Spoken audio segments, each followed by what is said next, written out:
video. It's almost like as if he actually has done something wrong because he doesn't see any humor in the guy's comment that, like, what did you do wrong? So what is this guy? He's got some skeletons in his closet or Yeah, something. maybe, absolutely, man. It's very possible that his lack of humor was the fact that he did steal a crumb of bread from Yeah. the Maybe he's been sodomizing farm animals or something like that on the side. he upset the rules of the Gulag and he's trying to hide it with his virtue And signaling. Yeah. maybe he identifies as a farm animal. Like, don't be a fucking bigot. All right, let's finish this video here. Here we go. Fellas, Fellas. what you value, you invest in. Oh, but Sean, that's so easy for you to say. You have money. Motherfucker, you go out and buy a Rockstar and a Red Bull 4, 5, 6 days a week, and you can't go buy a fucking thing of flowers? Well, here again, he's talking about how it's all his value is the money in his wallet. Now, I don't know how much money this guy makes. You know, and again, he's belittling and virtue signaling and calling other men losers because they choose to spend their money on rock stars or whatever the fuck, a drink or whatever else they spend their money on. So he's equating the value of men to their wallet. He does it proudly. He does it as he signals virtue. The guy's a huge cuck. I wouldn't be surprised if his so-called girlfriend and the mother of the daughter that's not his has him on a leash. She's probably out every night and he's not allowed to. It wouldn't surprise me. Yeah, she could be fucking other guys. Most likely. He could be the husband, for all we know, to the story I just said. Yeah. Absolutely. We don't know where he lives. Well, he said girlfriend though, not wife. So Yeah, it's not his wife. So who knows who this woman is that he's trying to impress by spending money on her for shit that they don't even care about. And he even said it himself. It's like, women don't care about the flowers. They care about the fact that you're spending money. mm-hmm. And flowers don't cost a lot of money. That's why they don't impress women. The only reason it impresses women is because it makes them think, okay, this guy's willing to fucking get down on one knee and kiss my ass. You know what? My father just came into my view right now. Hang on, let me ask my dad. Hey, Dad, do women like flowers? Not really. He says not really. Yeah, they don't like flowers. And he says not. Yeah. And this guy's right in the sense where they don't give a shit about the flowers themselves. I mean, what the fuck is a flower? You put it in a vase and it dies in a day. Right. It doesn't mean fucking like your relationship. Exactly. It's a badge of your subservience to your position in the gynocentric gulag. That's all it is. You know, it's like ratting out your buddy who didn't break rocks hard enough. You know, so you can live another day and have a piece of bread before you go to sleep. You know, that's what it is. It's pathetic. It's absolutely pathetic. Well, flowers are another consumer item too. You know, there's a whole industry surrounding it. You know, it's like diamonds and stuff. You know, things have value that's kind of an inflated artificial value. And the same thing. Well, who is it? Is it Bill Burr that mentions how horrible Valentine's Day really is? It's like bad enough you're single during the holidays for Thanksgiving, for Christmas, and New Year's. Here's another dagger in your heart where here comes Valentine's Day. Yeah. Well, in Cambodia, they didn't actually ban Valentine's Day in Cambodia, but they kind of changed it. Like they said, Valentine's Day is not for lovers. Valentine's Day is to like express love for your family and your parents and stuff. And they stopped calling it like it used to be called Bon misconstrued in Cambodia. It used to be called it's like Rape Day is Valentine's Day in Cambodia. Well, Seriously, commercials and everything. Just a reminder to all the fathers: lock your daughters inside because of Western culture corrupting the minds of Cambodians. That it's for men to go out and take women's virginity. Well, there you yeah, go. but for all their complaining about Western culture, they don't mind adopting the Western version of rape, the modern Western version of definition of rape, because a lot of these so-called rapes that happen are basically just teenage couples. The boy's fucking his teenage girlfriend, and the parents decide they don't like the guy, so it becomes rape. Even though it was actually consensual sex. That doesn't happen in Cambodia, though. You can rape away over Uh, there. Well, that's what people like to want you to think. But the stories that I've read, it's pretty clear. Like the boy rapes the so-called victim several times, and it turns out that they're actually. I think some of the articles actually said that they were actually in a relationship, and that the parents just didn't like the boy. That's all. They didn't want their daughter associating with this boy. He's not the right. Kid for their daughter or something like that, but it's not like he physically, it's not like the old definition of rape that actually involves physical force. This was consensual sex, but the parents just didn't like the guy. Oh, that's understandable. I mean, I remember seeing a cartoon, an Indonesian cartoon. I have it somewhere. I wish I remembered it before I would have put it up for people to see, but it's like a little cartoon. And it's about Valentine's Day, and it's this guy saying to his parents, "Oh, I'm going out for Valentine's Day," and like, "Oh my God, no," because they're all afraid that he's gonna go meet his girlfriend and fuck her, right? Mm-hmm. And then he's like, "No, it's my buddy John or Bill or Ted," and they're like, "Oh, okay, no problem." And then the last frame of the cartoon is him getting fucked up the ass by his gay boyfriend. Oh no. Yeah, you go out for Valentine's Day with your male buddy. Just don't do it with a female. Right. But I wouldn't believe this. They talk about the so-called rape culture. Well, that's kind of a feminist myth that's spread to Cambodia too. Is this whole rape culture thing. That's done through NGOs. There's not as much. That's spread through NGOs, and that's definitely. God, we got to do an NGO show. But the feminists want you to think that before the 1960s or before the 1970s or 80s, when they started tightening and broadening the definition of rape, they want you to think that there was before that there was just a big rape fest going on everywhere, and that's not really true. And it reminds me of something I just read recently. I just recently read History of World War II. I mean, the book isn't recent. I just read it recently. But did you know that in post-war Japan, that Douglas MacArthur brought in a law that anybody caught raping, any GIs caught raping a Japanese girl in post-war Japan, they had the death penalty. They had the death penalty for rape. And this is something that these feminists try and push rape culture, the rape culture myth. They don't tell you these things. I just came across this little factoid, reading this history. And apparently, also you could get 5 years in jail just for slapping a Japanese. Apparently, I guess they wanted to, after dropping a couple of A-bombs on them, they wanted to make nice or something like that. I guess. But these are little factoids that a lot of people aren't aware of. Yeah. Well, it reminds me of what I've read recently in the New Politics of Sex in the section of the military, and how the military is just a breeding ground of feminist and neo-Marxist bullshit. And in fact, they use the military to spread these ideas into the regular population. Mm-hmm. It's very sick. But anyway, let's finish this last few seconds of this video here. Here we go. You're too prideful. I got it. Fellas, it's fucking pathetic, man. It's pathetic that a guy at a grocery store, his first comment is that I must be in trouble. That's how his fucking broken ass mind thinks. My mind walks through Costco and I see flowers and I say, invest. Fellas, step your game up, man. Step your game up.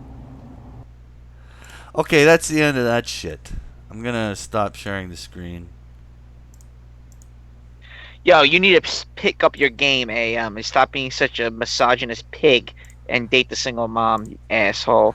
I got single moms living next door to me, all around me. It's incredible. I mean, I see these people. You know, I see them come in, and I see men coming in and out of that place all the time. I'm just, what the fuck? You know, and I feel sorry for the little kid that was born of that rotten vagina. It's fucking incredible. Well, this kind of dovetails into this recent book that Lamprey just suggested I read, The Socialist Phenomenon, and the dismantling of the family unit. That is a fundamental part of communism, socialism. That's one of the things they want to do, to abolish private property, abolish the family unit, abolish religion, abolish and have the government control everything, control all the means of production. Those are fundamental tenets of socialism. Yeah, absolutely. Well, before we get into the Gulag, the archipelago Gulag, and getting it more into socialism and communism and these other political concepts, Lamprey, do you want to go over the Bono stuff that you sent me?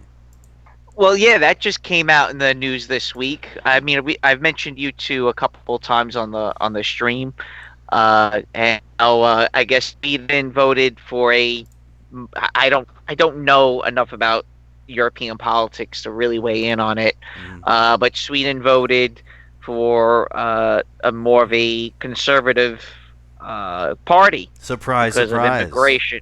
Yeah, and a little too late, obviously, too little too late, Barn doors already open for the Swedes, but apparently not like that. Bono did not like that. So why don't we pull up that article, or maybe the video, or whatever you got? I've got the article here. I'll pull that up first, and I'll share it with the viewers. So yeah, what Lamprey was talking about is Bono's been in the news recently, and Lamprey shared a few articles of things that the band U2 had done in the past. Very politically controversial as a band, as most celebrities are. I think to be a celebrity, they have to inject you with stupid drugs and turn you into a complete moron, because that's generally what happens. But the recent article that was 9/11 was posted on 9/11, 2018. It says Bono gives Nazi salute while mocking Swedes at Paris show. So let me share that with the listeners. So there it is. Bono gives Nazi salute while mocking Swedes at Paris show. Now, before we started this chat, you guys told me about the height of Bono. How tall is he? 5'4". Jesus. 5'4". So this guy's got Napoleon syndrome, absolutely. No, I don't like to mock men because of their height. I don't like to do it because it's a shaming tactic that is so. It's low. It's like It's making low, fun of man. bald men. Yeah, exactly. Can't make fun of something men can't help. It's fucked up making fun of people things they can't help. Exactly. And I don't like Like it. lip.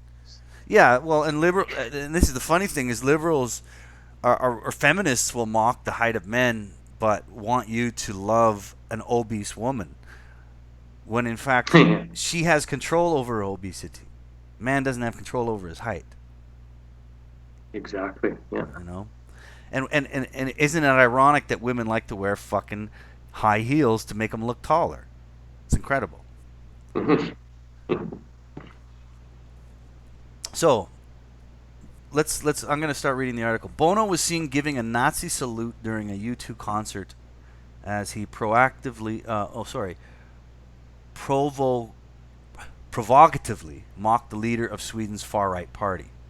Performing as his evil alter ego, Mr. McFisto, in Paris on Sunday, the Irish rocker threw his right arm up and made the gesture twice as he barked, "Åkesson," referring to the leader of the Sweden Democrats, Jimmy Åkesson.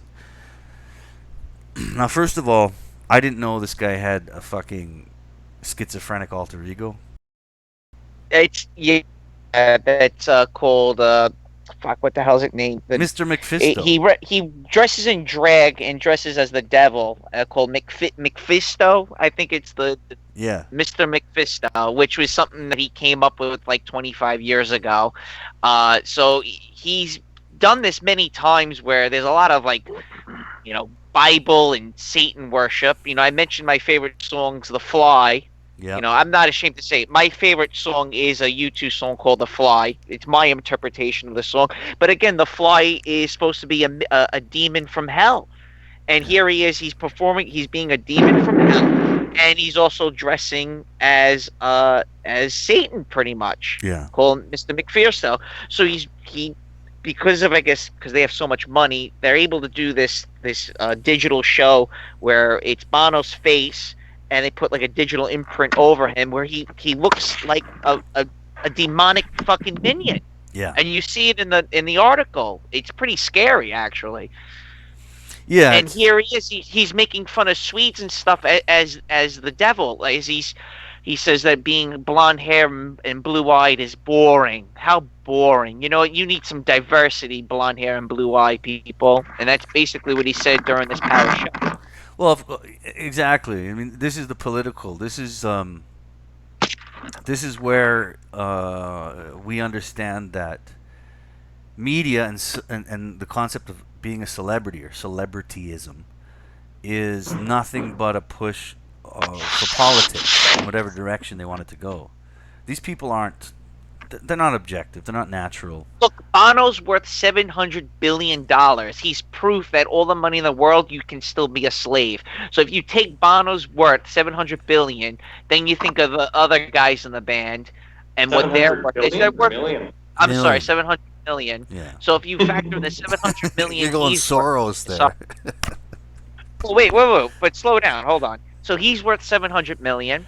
Then you factor in the other three band members and what they're worth. You're looking well over $1 billion what the band is worth. Right. They're the highest grossing band of all time, I think, at least performing live.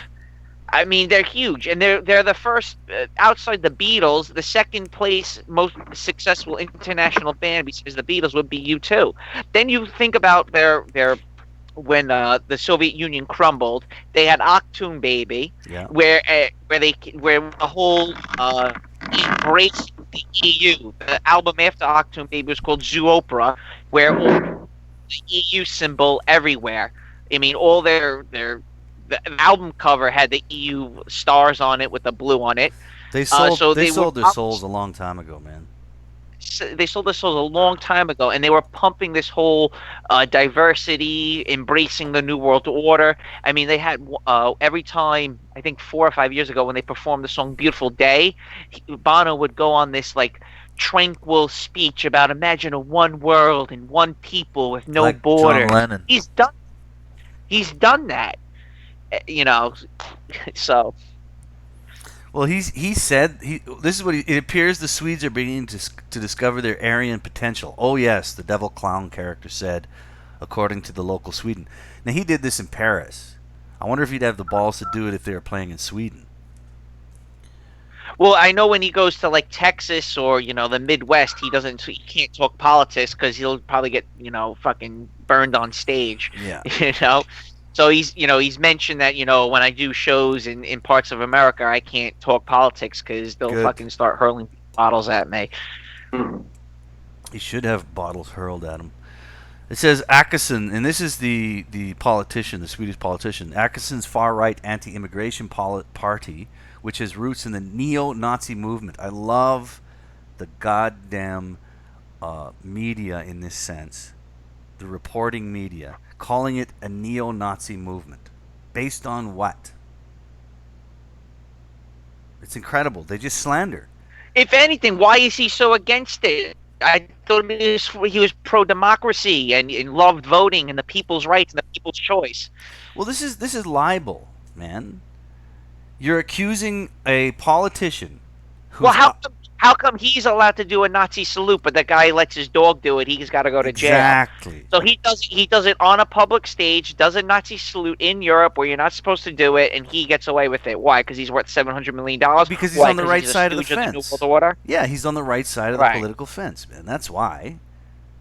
I mean, that's why within the concepts of any neo-Marxist movement, like feminism, you can criticize a man for how tall he is, but you're not allowed to criticize a woman for how fat she is. It's completely hypocritical. 100%.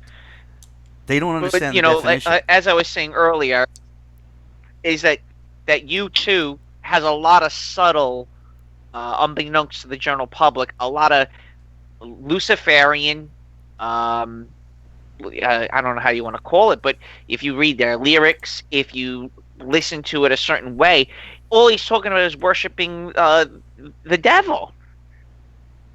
Right. And he's been doing it for a long time, and people don't seem to notice it. There's a couple websites that say, hey, look, this guy's selling you a plate of bullshit.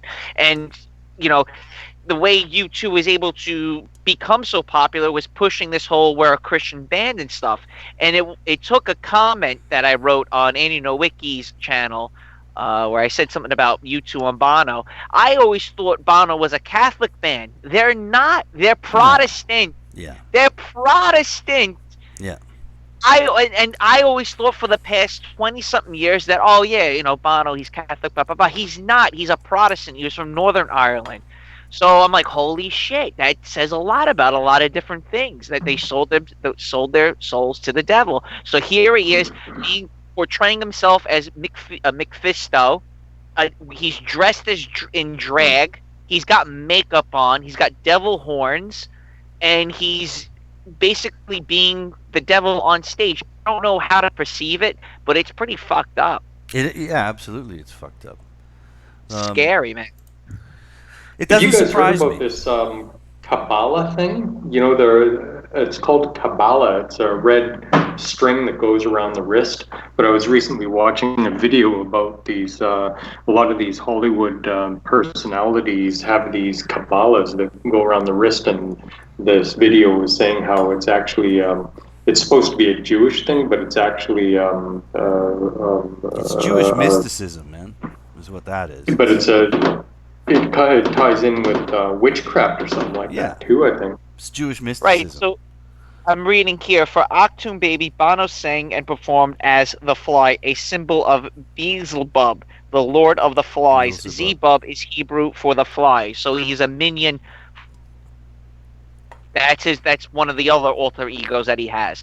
Now, I like the whole performing and acting, the art part of it, but when it ventures into politics and everything he's not Genesis of the 70s. You know what I mean? Yeah, right. He's not Genesis but even of the 70s. Genesis. Well, you just mentioned Genesis. Peter Gabriel used to dress up in old dragon fucking, in demonic shit too back in the day. Yes, he did. But I wonder how political it was. I doubt it. Yeah, correct. I doubt it was political. I think it was more of an art form. And I've seen a lot of old Genesis videos from the 70s. Peter Gabriel, yeah. It was never political. I mean, this nowadays he admits it. Bono admits it. He says it appears the Swedes are beginning to discover their Aryan potential. Oh yes, and does a Zikael. And then this article states that Akison, who is the person running this apparently far right, and again here are the buzzwords that this article has to use, and this is by page 6. What the fuck is page 6? That's the name of the website. Far right, anti-immigration, neo-Nazi. Okay? Which has gained ground in the election on Sunday. So people within a system that allows the general public to vote for their leaders, which we call a democracy, people are starting to vote for what this article calls far right, anti-immigration, and neo-Nazi. That's, to me, is libel. Okay? They are destroying the man's character through their written, published information. He should be able to sue for that. But in the old days, when Peter Gabriel did it, nobody was worried about trying to paint a political picture about what he did. It's different now. The rules have changed. But even, if you go back to when Bono used to do Live Aid back in the 80s, and, helping Africa, it wasn't really, it wasn't politics. It was about just helping Africans. When he did the AIDS thing and helping feed poor people in Africa or whatever the bullshit he does with Bill Gates. You never thought of it as something nefarious. Now we can see it. It really, truly is a nefarious agenda. And it's been going on for over 30 years. Like I said, he did Zoopra. Zoopra is what? Once the Soviet Union fell, it was to encompass all of the European nations, including the Eastern European ones. So what did he do? He went on tour in Eastern European countries to pull them into the EU, to help the general public to think the EU is progressive and normal and diversity is virtuous and you should all get along and there's no borders and we should just blend fucking blonde-haired, blue-eyed people with, Africans. That's basically what he was doing on a very slow, methodical level. And now, because those that rule over us are panicking, they're in the twilight of their lives, they have to go even further. They have to speed up the agenda. And that's what we're noticing now, including what the scandal within the Catholic Church that has been taking place. I mean, there's, for the most part, the news has been somewhat quiet outside of Trump. But now we can see the revamping is coming up again. The RPMs are hitting high levels, so to speak. Yeah. Yeah, and they have to. I mean, look, socialism and communism, both of them as concepts of feudalism. An enemy to that is religion. We'll get into that. Before you get into that, why don't you pull up the other article that I showed you where Russia banned U2's album? Yeah, that's what. Okay, I'm going to do that right now. And this is These interesting. lefties have a track record of infiltrating all these charitable organizations. Like you see these NGOs in Cambodia. Well, any of these aid organizations, they're all run by lefty types. Yeah, absolutely. It's dangerous. Well, we're going to get into NGOs. We're going to save a whole show of NGO topics. But absolutely right. And how much of Bono's money is going to these type of organizations? Again, $700 million he's worth. Yeah. So combine the other three members, you're looking at well over $1 billion. He was involved in the Jakarta initiative in Indonesia not so many years ago. Yep. Absolutely, man. It's incredible. Now I'll bring up. He's really good friends with Bill. He's really good friends with Bill Gates. Yeah. Bill Gates' organization's under a lot of scrutiny. I think they got in trouble for wrong vaccinations, where they pretty much sterilized a whole tribal village in Western Africa recently. Yeah. All right, I'm going to share the screen with the viewers for the next article. This is again about Bono, but this is from 2015. I want them to understand that because it has to do with the release of an album they put out. What was the name of the album again? It's Songs of Innocence? Yeah, Innocence. Songs of Innocence. Now, basically this album was forced on the public. If you have iTunes, it was forced on you. You had to have it. It was there. It was free, but it was on your phone. Couldn't delete the album. Yeah, you couldn't delete it. It was on your phone. You couldn't delete it. And this is an album that was promoting homosexuality and pedophilia, 100%. Oh no. Yeah. So I'm gonna share this article with viewers. Share screen. The article is from Billboard. Is U2's father-son album cover promotes homosexuality, says Russian lawmaker.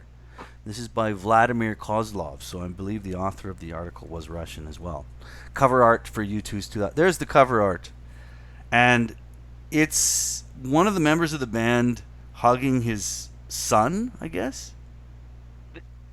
Hugging his son's crotch. His crotch, his son's crotch. No, why they have no shirts on. Yeah, they're both like shirtless. Very homoerotic. Don't say it isn't, because it is. It's absolutely homoerotic. Stuck on your phone. Can't delete it. You can't delete that image off your phone. Yeah. So you see it all the time when you're flipping through your phone. Yeah, and you have to listen to You it. can't get away with it. Yeah.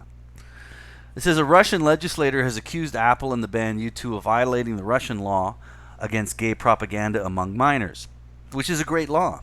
I wonder why we don't have one.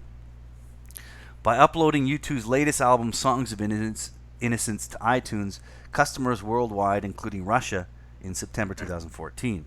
This is 4 years ago. Alexander Starovoitov Starovoytov, a member of the Russian State Duma, the lower chamber of parliament, asked the prosecutor's office to investigate the incident and rule whether it came as a breach of the controversial legislation adopted 2 years ago and widely viewed as a crackdown on the Russian gay community in general. Just like many citizens of the Russian Federation, I am an iPhone owner. Well, it's a good thing to know that the Russians have iPhones. Starovoytov said in the address to the prosecutor's office, quoted by the Russian daily Izvestia, in 2014, tracks by the U2 were uploaded in a viral way to my music folder in iTunes with the album cover featuring what I believe to be two men engaged in a manifestation of non-traditional sexual relations. Starovoytov apparently referred to the album's cover photo featuring the band's drummer Larry Mullen Jr., that's the drummer and his son, embracing his 18-year-old son Elvis while both are shirtless. Back in September 2014, U2 explained on its website that the image was supposed to show, in the visual language, how holding on to your own innocence is a lot harder than holding on to someone else's. However, in Russia, where homophobic attitudes, again, here is where the doublethink language, the 1984 doublethink language comes in this sort of what I call libel in American websites, media, where homophobic attitudes have been common over the last couple of years. Starovoytov's interpretation of the cover image doesn't come as a surprise. In late 2013, a promoter of Lady Gaga's Russian show was fined under the gay propagandas law. Now, whether or not you believe that the controversy behind that video, they forced people to have it. And it doesn't even go into the songs that were on the album. And everything that's media, especially popular media, and the concept of celebrities and rock stars, it's all used to push a political agenda. We already know that. There's no innocence in the album cover. But what I find fascinating about this the most is the fact that Russia has laws to make them stop this shit. Whereas we are forced to endure parades down busy city streets with men hanging their dicks out for children. Well, how much of the current, real animosity towards Russia is really about feminism and homosexuality and that kind of stuff? Correct. A lot of it. A lot of it. A lot of it. Yeah. I mean, a lot of what... The reason why is because that Russia is... And this goes back to Sam Vakin, what he stated, is that Russia has to pick up where it last left off in 1905. So where was Russia in 1905? It was a Christian Orthodox country. So there was a long pause from 1917 to 1991 of not being religious, not really having a culture. So they had to pick up the pieces where they once left off about a century ago. Yeah. And not to mention, Russia understands cultural Marxism better than any other nation in the entire world. Yeah, they suffered under it. Are you So building a table, Hardy? It sounds like you're constructing a table. Oh no, I'm getting myself a cup of coffee. Okay. So I'm on my laptop and I'm just moving my laptop into the kitchen. Sounds like a construction zone, man. I know it's really echoing here because I don't really have any furniture or anything, so everything really echoes. Sorry, I'll try to be quiet. Man, listen. For those who don't know, Cambodians don't believe in carpets. So he's pretty much in a tiled jail cell right now, Kevin Hardy. Southeast Asia can't have carpets. It's too hot. You can't have a carpet, man. Yeah. It's too It would dirty be and too hot. an absolute welcome mat for fungus and who knows what else, Yeah, all kinds exactly. of bacteria and insects and stuff. It would just get totally disgusting real quick. Yeah, could you imagine a carpet in Southeast Asia? Nah. Although, I wonder if indoor-outdoor carpet would work. You know, that indoor-outdoor carpet? I don't know. Maybe. Well, But they need to do something to muffle the sounds. just put up some egg containers on the walls. Yeah. So I want to read a little bit more of this. It says last year, several Russian hardline officials, including legislator Vitaly Milonov, the main proponent of the law against gay propaganda, and I think that's a great law. I mean, any kind of propaganda, gay propaganda is a great law, but not here. No, here you can march down the street with your cock hanging out in front of minors and celebrate. They ridiculed crossdresser Conchita Wurst's Eurovision Song Contest victory and called for banning the singer from touring Russia and boycotting Eurovision. Later the same year, following Apple CEO Tim Cook's announcement that he is gay, a monument to Steve Jobs and Apple was removed from a St. Petersburg university, and a move that had many believed came as a response to Cook's coming out. Apple declined to comment when reached by Billboard. A representative of U2 did not immediately respond. Wow. I just think that they have a power with their laws and legislation that really flies in the face of the neo-Marxist, feminist, homosexual revolution that's trying to be played out right now. Well, again, the Russian intellectuals know the subtle cultural Marxism better than anyone else. Again, any other nation on the planet. And I'm reading here. I just started flipping through Blasphemy and U2 and Bono. Let me read something here. In the blasphemous song Until the End of the World, Bono is Judas mocking Jesus for being so serious at the Last Supper. He mocks Jesus for being late or never coming back in the opening line.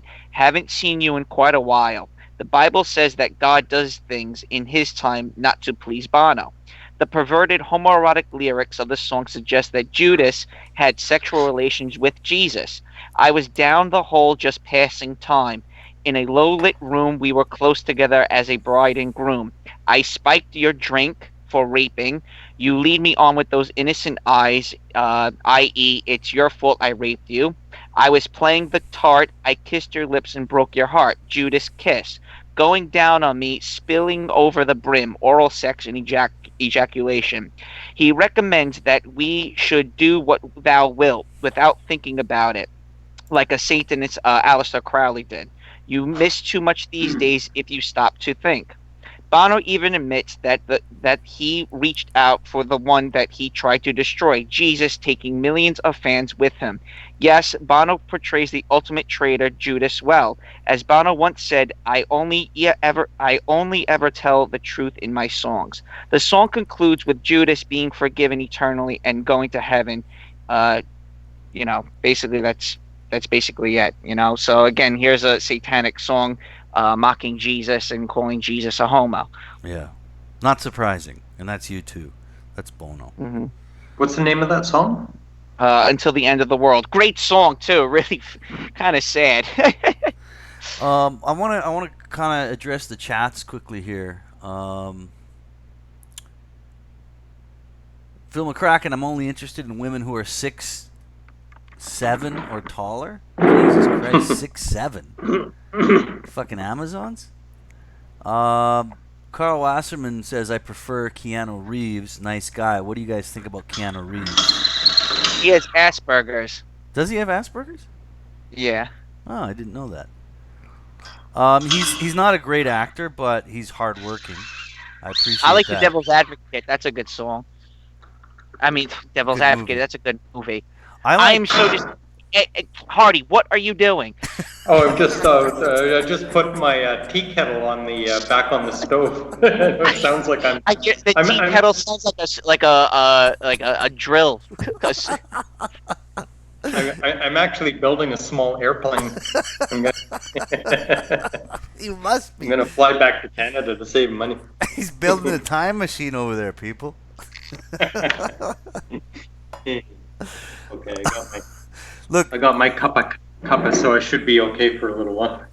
So with Keanu Reeves, I like John Wick. Is that what it's called, John Wick?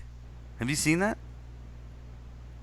No, I didn't see it. Oh, you gotta see it, man. It's fucking fantastic. And that's why I mean Keanu Reeves is a hard-working actor. I don't think he's like a really good actor as far as acting goes. And of course, I'm not an actor, so it's hard. Who's a good actor anymore? There's only a handful of actors that are really good, and all the really good actors are like 70 years Yeah, old. they're old. 70. Absolutely, they're all old now. Why are they old? That's the other question. Why are actors so bad now? Is because they're trying to kill off masculine male characters in everything in society now. Yeah, you're not allowed to have Yeah. very masculine characters that sort of defy gynocentrism, more androcentric. You're not allowed to have it. It's horrible. I mean, All the movies have to have strong female characters. Yeah, strong female characters. Jesus Christ. It's all going to end. Now we got, let's see, Paul Slack, MGTOW Warrior, Alan Romanesson, 42 days until my vasectomy. Congratulations. That's what you want to do? If you don't want to reproduce, I think it's a good idea. It removes you from the arena of false allegations that could happen, or paying for a child that's not yours. You know, it's the secret you tell your girlfriend after she says she's pregnant. You whisper in her ear, "I had a vasectomy." You walk away, you win. Absolutely. Paul Slack. Never always foolproof. No, never. No, nothing's foolproof. But you know, if that's the way you want to go, you go it, man. You either keep your dick out of it, or you got to do something. Paul Slack says, "Hi, Warrior. Someone suggested Mr. Matoker a while back. He had a stream today. It moved faster than Niagara Falls. I like Mr. Matoker. I don't know. I don't listen to him a lot, but I like him. He's very controversial. Phil McCracken, Russian women are smoking too until they hit 30. You know, I've never dated. Then they turn into babushkas. Yeah, babushka. It's grandmother. Another reason why Russia fell out of favor, because remember that Pussy Riot thing? Yeah. Oh, yeah, we can get into that. Yeah, that's very true. And if you remember, all the Western rock stars were applauding Pussy Riot. Who was Pussy Riot? Has anyone actually ever listened to Pussy Riot? No. Horrible, horrible music. What was Pussy Riot? How did they gain prominence in mainstream media? They went into a church on like a Sunday morning where there was a bunch of old people, and they like ripped their tops off and started. They ran up to the altar. They streaked. And they streaked inside a church in front of a bunch of old people and started playing their, I guess, songs. And they got thrown in jail for it, and rightfully so. And then here comes Bruce Springsteen. Here comes Bono. Let them free. They're just trying to express themselves, so on and so forth. And you get the idea. Yeah. Oh no, I saw a lot of that, and obviously they're just that's if you have no talent as a woman, which most women don't, just take your clothes off and run through the streets. Someone will give you attention. It's so ironic, you know, for years we had the Cold War where America was trying to suppress Russian communism, and now we have communism raising its ugly head in America with Russia trying to oppose it. You know, it's like the tables have completely flipped. Yeah. Because that's what Russia's doing. Russia's trying to oppose communism. They've had enough of it. Now America's trying to force communism onto Russia, or at least resist Russia's attempts to avoid being communist again. Well, here's a good question. Does America have more in common with the United States of 1875 or Soviet Union 1940? We know right now. Soviet Union 1940. Absolutely. Of course. Yeah. Well, this is the thing: is that it's a jump to say that it's trying to force communism back on Russia. It's not. It's not. You don't go from a destruction of the communist and a Soviet Union, right back into it, and nor do you sell it as that. It's being sold as socialism. Right. That's the despotism that's being sold, is socialism. The feudalism that's being sold. It's not. Nobody's selling communism. They're selling socialism. And you've got Bernie Sanders, the Jew, selling it hardcore. You know, he's trying to undercut everybody. I'll give it to you for $5 a gram. Socialism.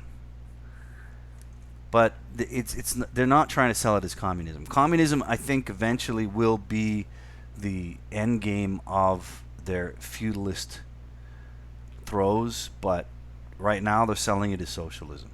It's an easier pill to swallow for most people. Well, socialism is the road to communism, though, isn't it? It is. It is a road to communism. Absolutely. It is a road. But here's a short, I copied just a very short thing out of that socialist phenomena, and this will only take like a minute to read. I have it copied right here, but this is Engels had the following view of the contemporary family. Quote, monogamy arose from the concentration of great riches in a single hand, that of the man, and from the need to bequeath these riches to the children of that man and not of any other, unquote. About the future of the family, he says, quote, with the transfer of the means of production into common ownership, the individual family ceases to be an economic unit of society. Private housekeeping is transformed into a social industry. The care and education of children become a public affair. Society looks after all children equally, whether they are born in or out of wedlock, unquote. So people in America don't realize that they are living socialism and communism right now. Yes. And this is what Engels wanted. They're in it right now. It's not coming. It's actually here now. It's here. And that's why, if you look at the backdrop of the thumbnails I put up, there's some graffiti on a brick wall that says it's 1983, grow up. And the irony of it is that it's a year before 1984. And 1984 is always seen as sort of a warning or a book of what's to come. And it's sort of a communist utopia, what 1984 is. And I don't think a lot of Americans or Westerners know or understand the fact that they are in 1983, man. They're 1 year away from it. It's happening now. The book 1984, it was not a warning. It was a history book. It's telling you exactly what's happening right now. Exactly what's happening right now. What is Lamprey Milt's take on vasectomy? I don't know. And I have one friend that did it. If you can't undo it, then you're. If you don't do anything, you can't undo. It's like basically. A tattoo. Yeah. But you can choose wisely, my friends. Yeah. Well, this is the thing. If it's 1983, there's one thing we need to understand, that we need to play the long game.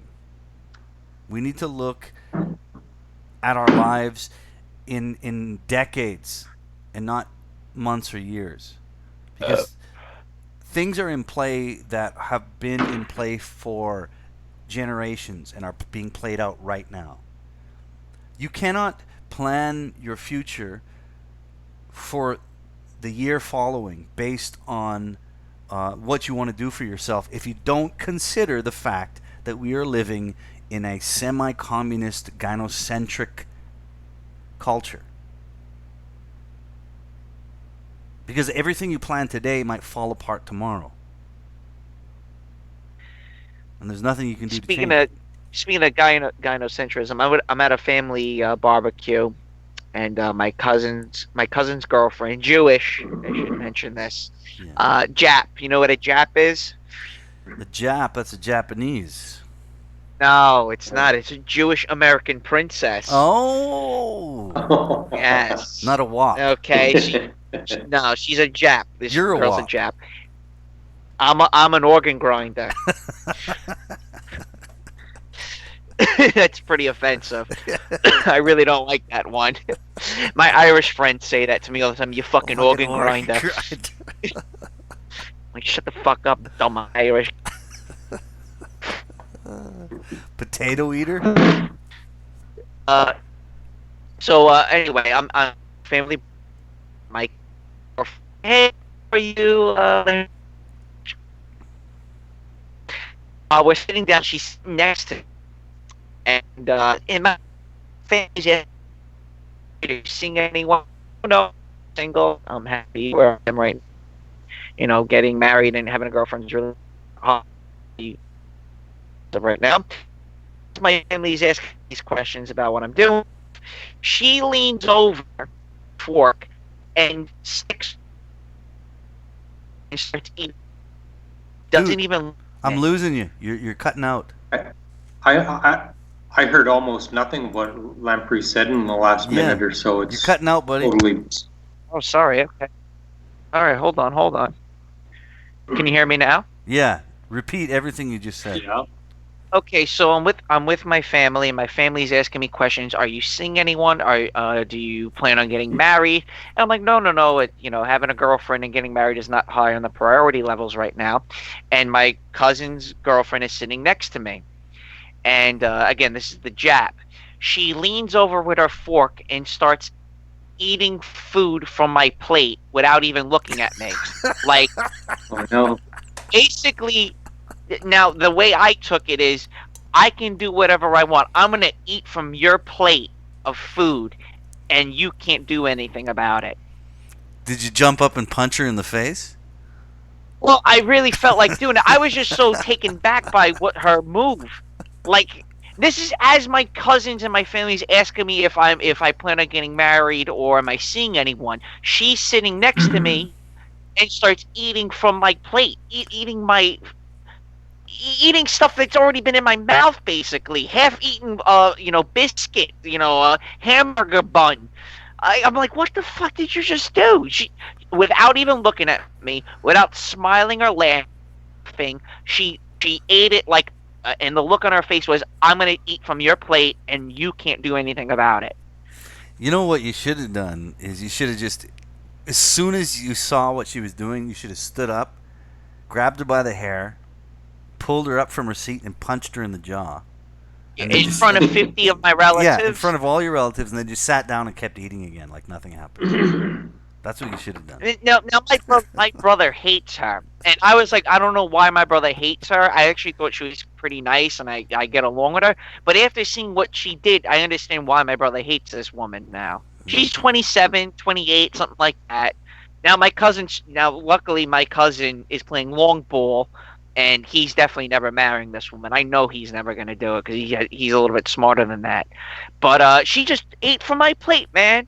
Ate from my plate, and that her attitude, the whole nose in the air, didn't even look at me as she's eating from my plate.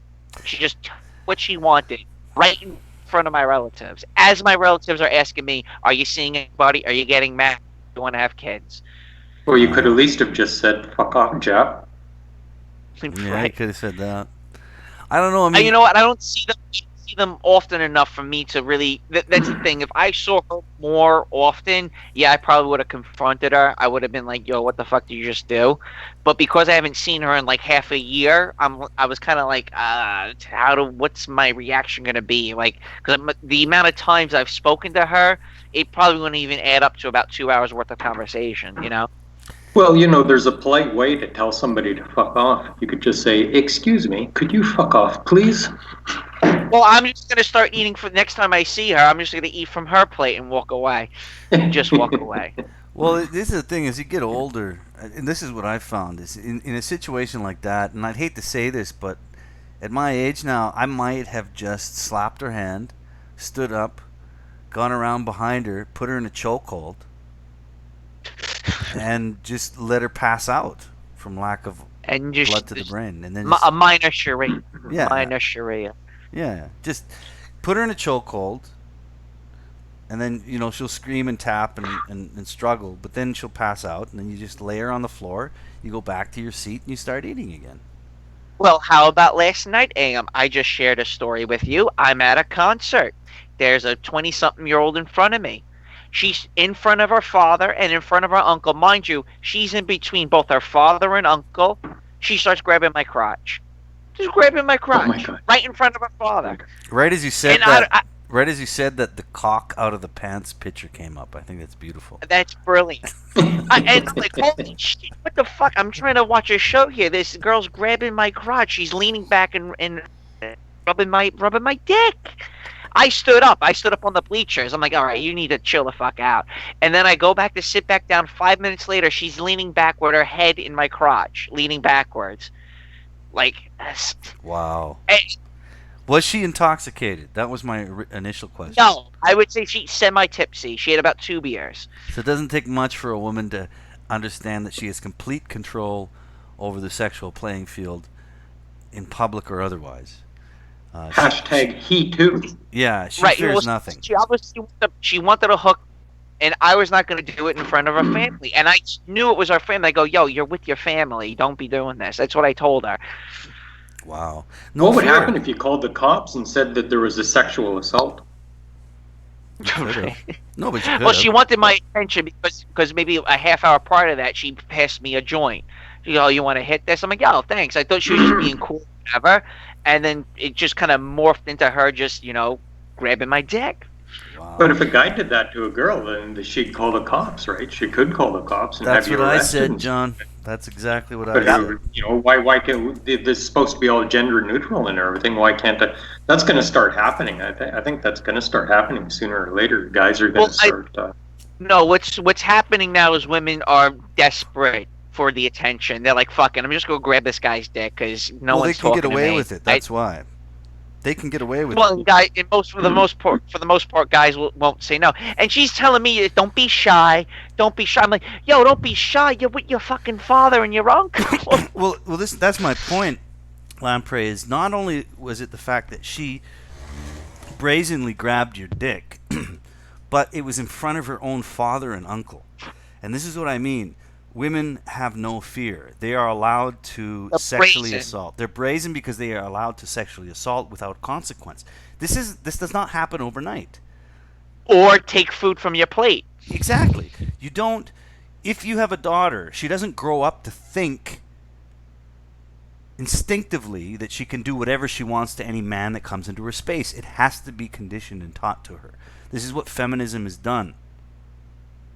It's absolutely what it's done. And it's what it, and if we go back to the video we started with that gray-beard, blue-pilled man, this man is a victim of the same thing, but on the other perspective.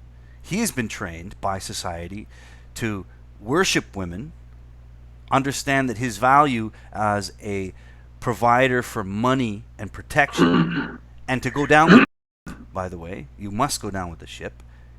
This is something that's conditioned into children. You don't learn that instinctively. That woman grabbed your dick in front of her uncle and father, regardless of how drunk she might have been. That's not something that she would have done without it being conditioned into her. She knows she can get away with it. It would have wound up being into a fist fight. Two guys probably fist fighting. Yes, absolutely. But I mean, a father and uncle?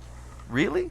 Like, this is the point where, I mean, I am a father now, and I have a child, and I when I hear these stories, I always have to put them into some kind of perspective of, okay, how would that feel from my perspective? Like, if I was the father or the uncle in that situation, how would I feel?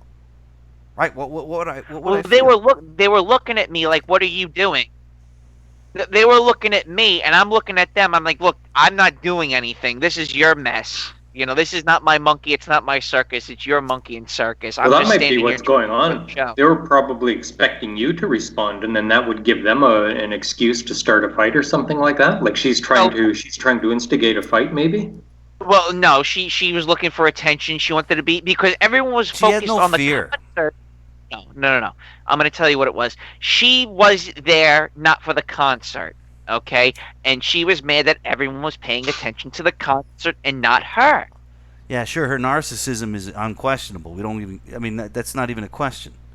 We understand that the modern woman of her age, where you live, is a narcissist, all right? And she's hedonistic. But the problem really lies in the fact that she can get away with that shit, especially in front of her father and uncle. And Wild, right? and it's not only that, but the father and uncle are both males, and they sort of just kind of went, "This is normal. This is just how things Well, they are." were kind of flabbergasted. I mean, You know what? But speaking as a father, if I was the father of that daughter, I would have smacked her upside the head and dragged her out of that concert. Pretty simple. So Yeah, I think well, Nick's right. if the concert sucked, I would have started making out.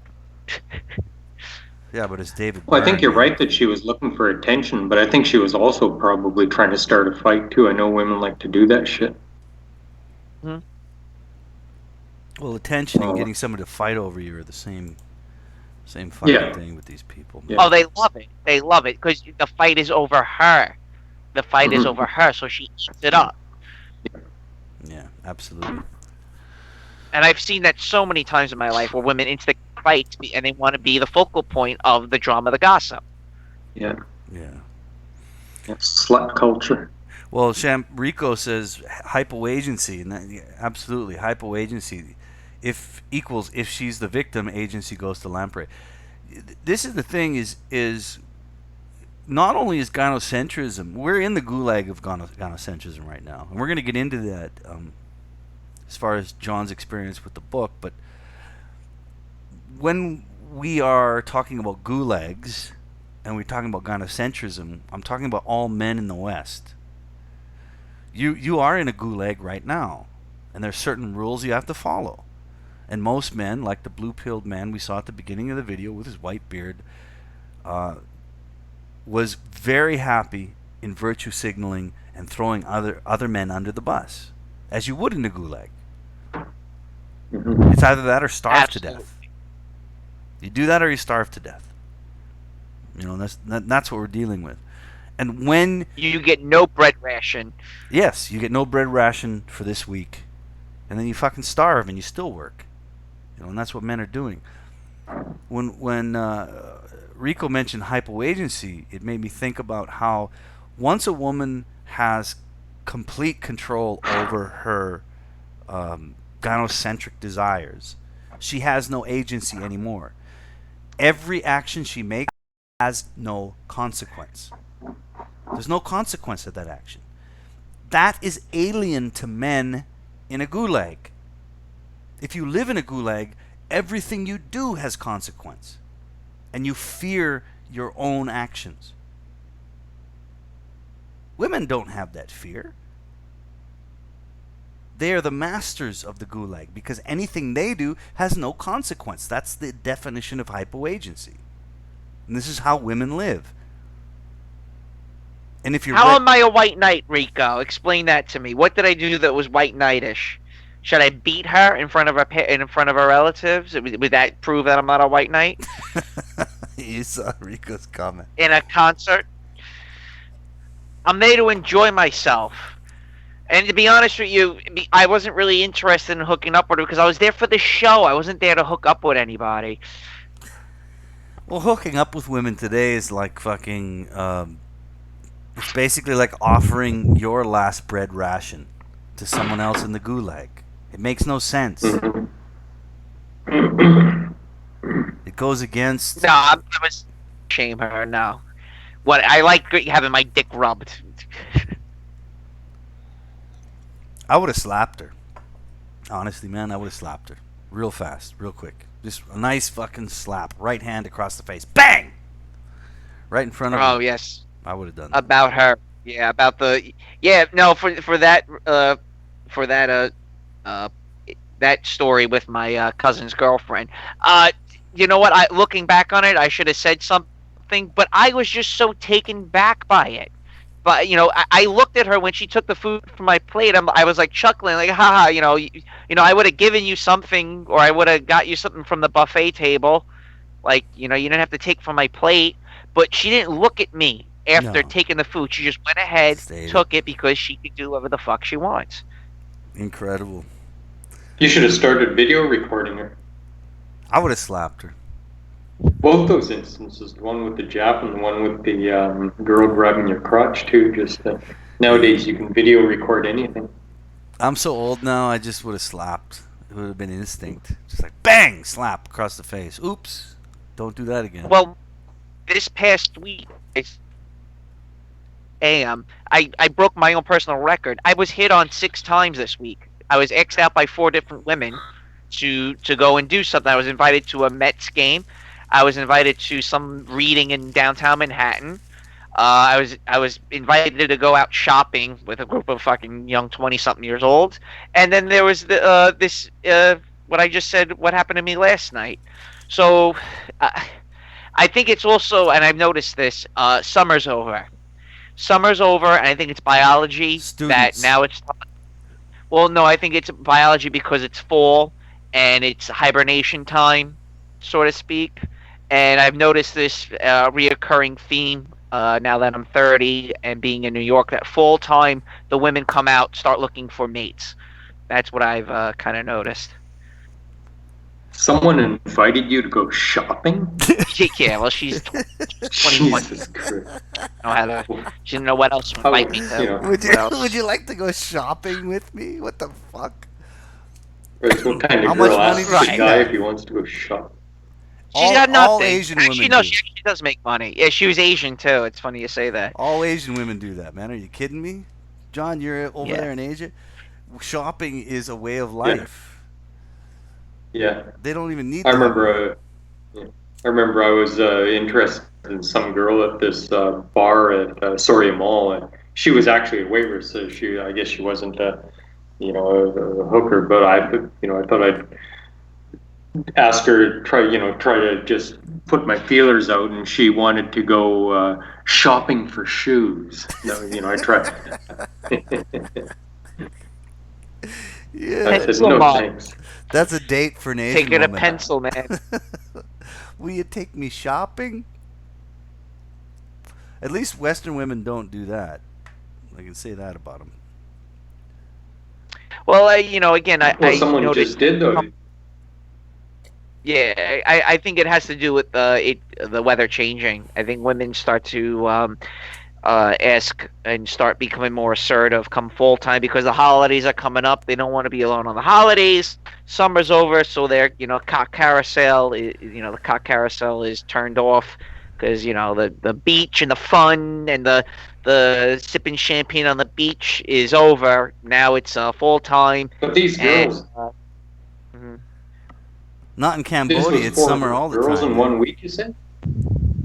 Yeah.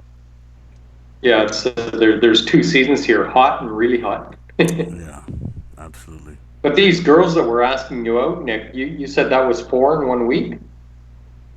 Yeah, it was about 4, I think 4 or 5 women asked me out. It was a lot. It was more than I could think. It was. I think in the past 2 weeks it was 6 women that have asked me out. But And, do you think they were? 3 of them were old. 3 of them were like 50 plus. Oh, really? Oh Yeah. my god. Oh my god.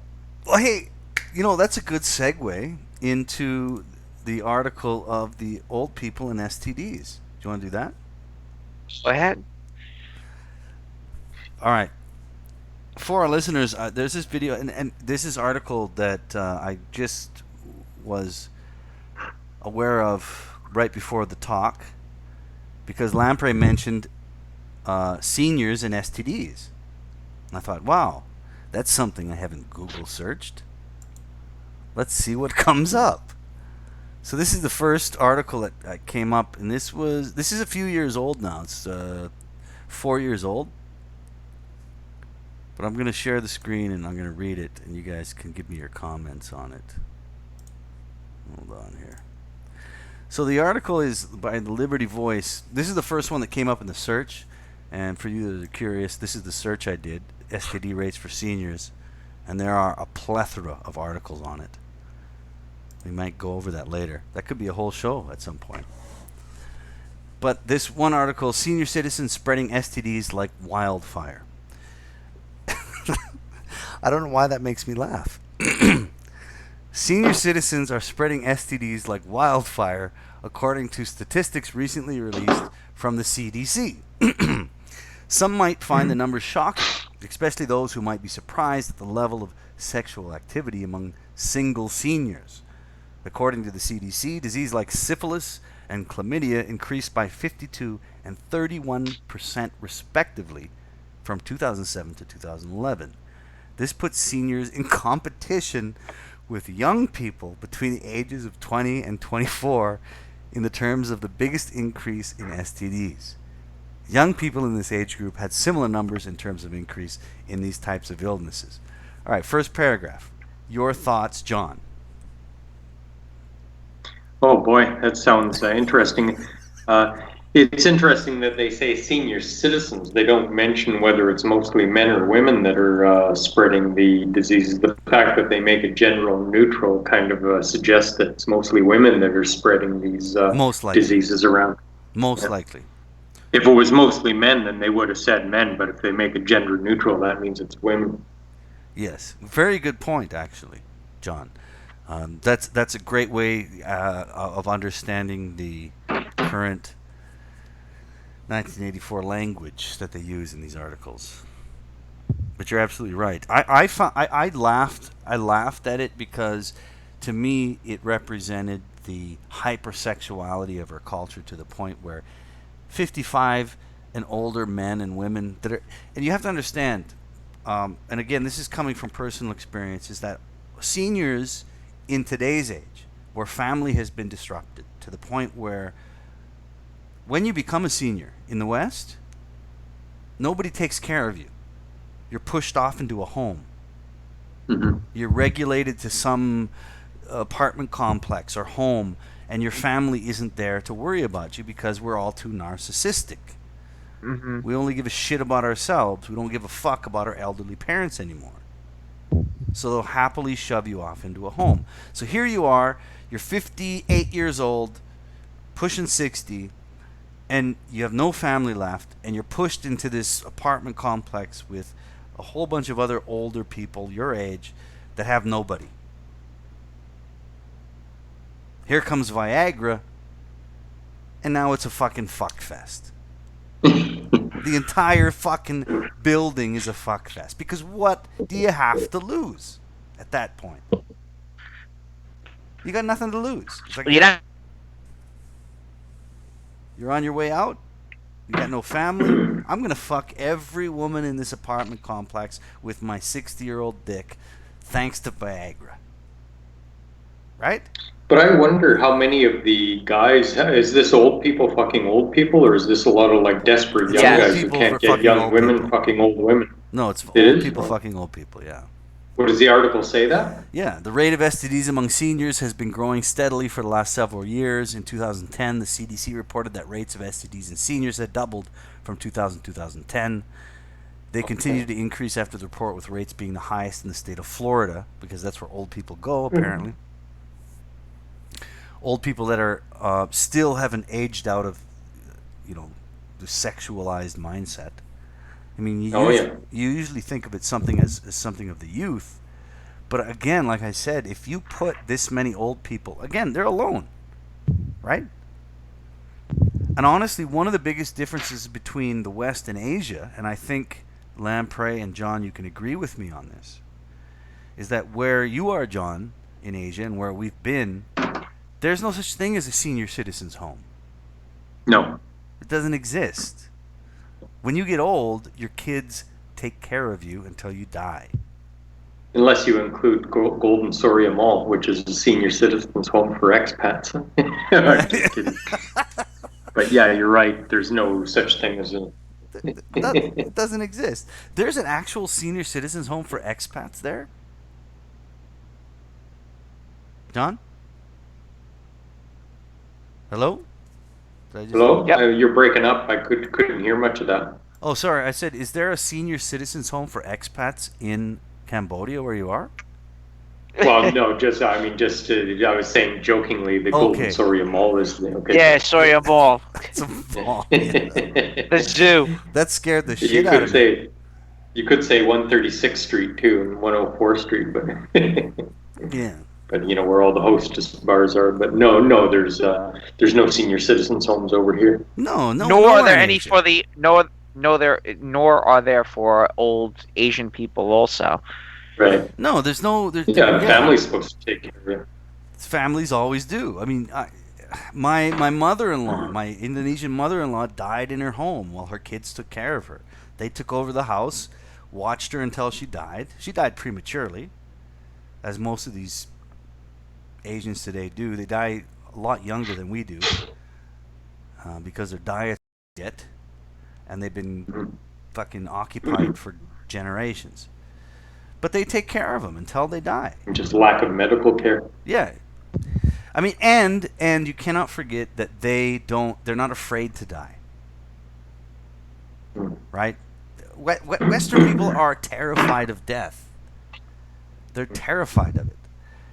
We've got so much atheism in the West that they're terrified of death. Like, they'll do anything to avoid it. They're horrified of it. Whereas a lot of the Eastern or Asian people, they embrace it. You know, it's a carrying on. It's a movement forward. It's an end of the pain of life. That's why I honestly believe that's one reason why they die younger, because they're not afraid to die. They understand, like, look, it's my time. Like, I'm just gonna lay down and go to bed and die. See you guys in the next life. In the West, we don't do that. We're terrified of death. Do you agree with that? Yeah. You know, I love that's one thing I loved about Asian culture is this absence of a fear of death. Yeah. There's a real understanding of what life's about. You know, life is pain. Life is difficult. Yeah. It's not meant to be some hedonistic, gynocentric fucking nightmare. Yeah. You know? Well, I think Asians, well, certainly Cambodians, I think they have less of a, they put less value on life too. You can see that on how the way they drive here. Yes, absolutely, man. I mean, when a person gets in a motorcycle accident, which there's 1,000 a day, their head's split open, right? Yeah. They're laying in the middle of the road, their head's split open, brains spilled on the street, and everybody just goes and looks at it like, oh yeah, right on, another day. Yeah. Another day in the life. And then it's all over Facebook. Yeah. Yeah. It's like a war zone. People would just tend to accept death as just a normal thing. Yes. It's like the natives in Canada, you know, the drunken natives in Canada. They have very little value on life itself. Godless. Not godless, not necessarily godless. They're very spiritual, the natives here. Very, very Spiritual is not God. I know, I understand that, but this is the thing. I think they lean towards that concept when they understand that death is a part of life. The Westerners don't see that. They see death as like a pariah. Avoid it. Death is horrible. It's the antithesis to life. That's the West. That's godless to me. I think that as long as you understand that death is a part of life, then you lean towards the concept of God. But once you fear it and you try to avoid it, you're godless at that point.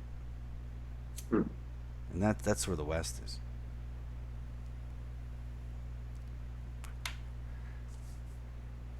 But I think, why don't we let me just see what we've got for time here. We've got...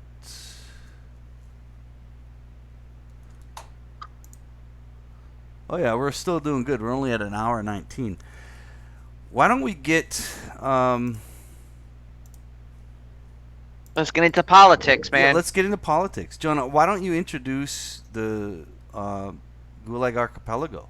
Let people understand what it's about.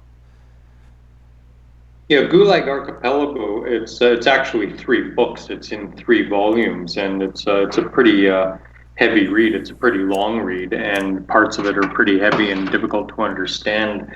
It took me a while to get through it, but it was written by Alexander Solzhenitsyn, who was sentenced to a gulag he sent some letters to a friend of his which were intercepted, and they were actually pretty innocuous letters, but somebody interpreted some kind of criticism of Stalin in these letters, and he got sent to the Gulag, and he managed to survive them. But it's a pretty excellent book. Like I say, it's a pretty long one. Right near the very end of the book, and that's the part I can remember the most because it took me such a long time to read, but I found one excerpt from the book that is really applicable to what's going on today. And I'd like to just read this excerpt from, I think it's from page... where is it now? It's page 520 to 521 from the very last volume, book 3 of the Gulag Archipelago, and it goes like this. Go ahead. Thus, a storm of accusations under the rape clause raged for a long time after Nikita, in a heated moment, ordered minimum sentences of 12 years. That's Nikita Khrushchev. He's talking about Nikita there. Thousands of hammers in every locality began busily riveting on 12-year fetters, for the smiths must never stand idle. Now, this clause dealt with delicate and very private matters. Weigh it carefully, and you will see that in some ways it resembles Article 58-10. Article 58-10, that's the article under which political prisoners were sentenced. The offenses covered by each are committed tete-a-tete, head-to-head. They are difficult to verify, and they are shy of witnesses, and that is just what the court requires. Take the SV case. 2 Leningrad women were summoned to the police station. Had they been at a party with some men? Yes. Had sexual intercourse taken place? This had already been established with the aid of a reliable informer. Yes. Right. Then which is it? Did you take part in the sexual act voluntarily or against your will? If voluntarily, we shall have to regard you as prostitutes. You will hand over your passports and get out of Leningrad in 48 hours. If it was against your will, you must bring a charge of rape. The women were not a bit anxious to leave Leningrad, so the men got 12 years each. Wow. That's actually much more applicable to what's going on in Cambodia and Southeast Asia with regards to... Yeah, it's happening today, and it's especially happening when that's how a lot of the brothel owners got thrown in jail here, is that they would get hookers to testify against brothel owners and say that they were forced into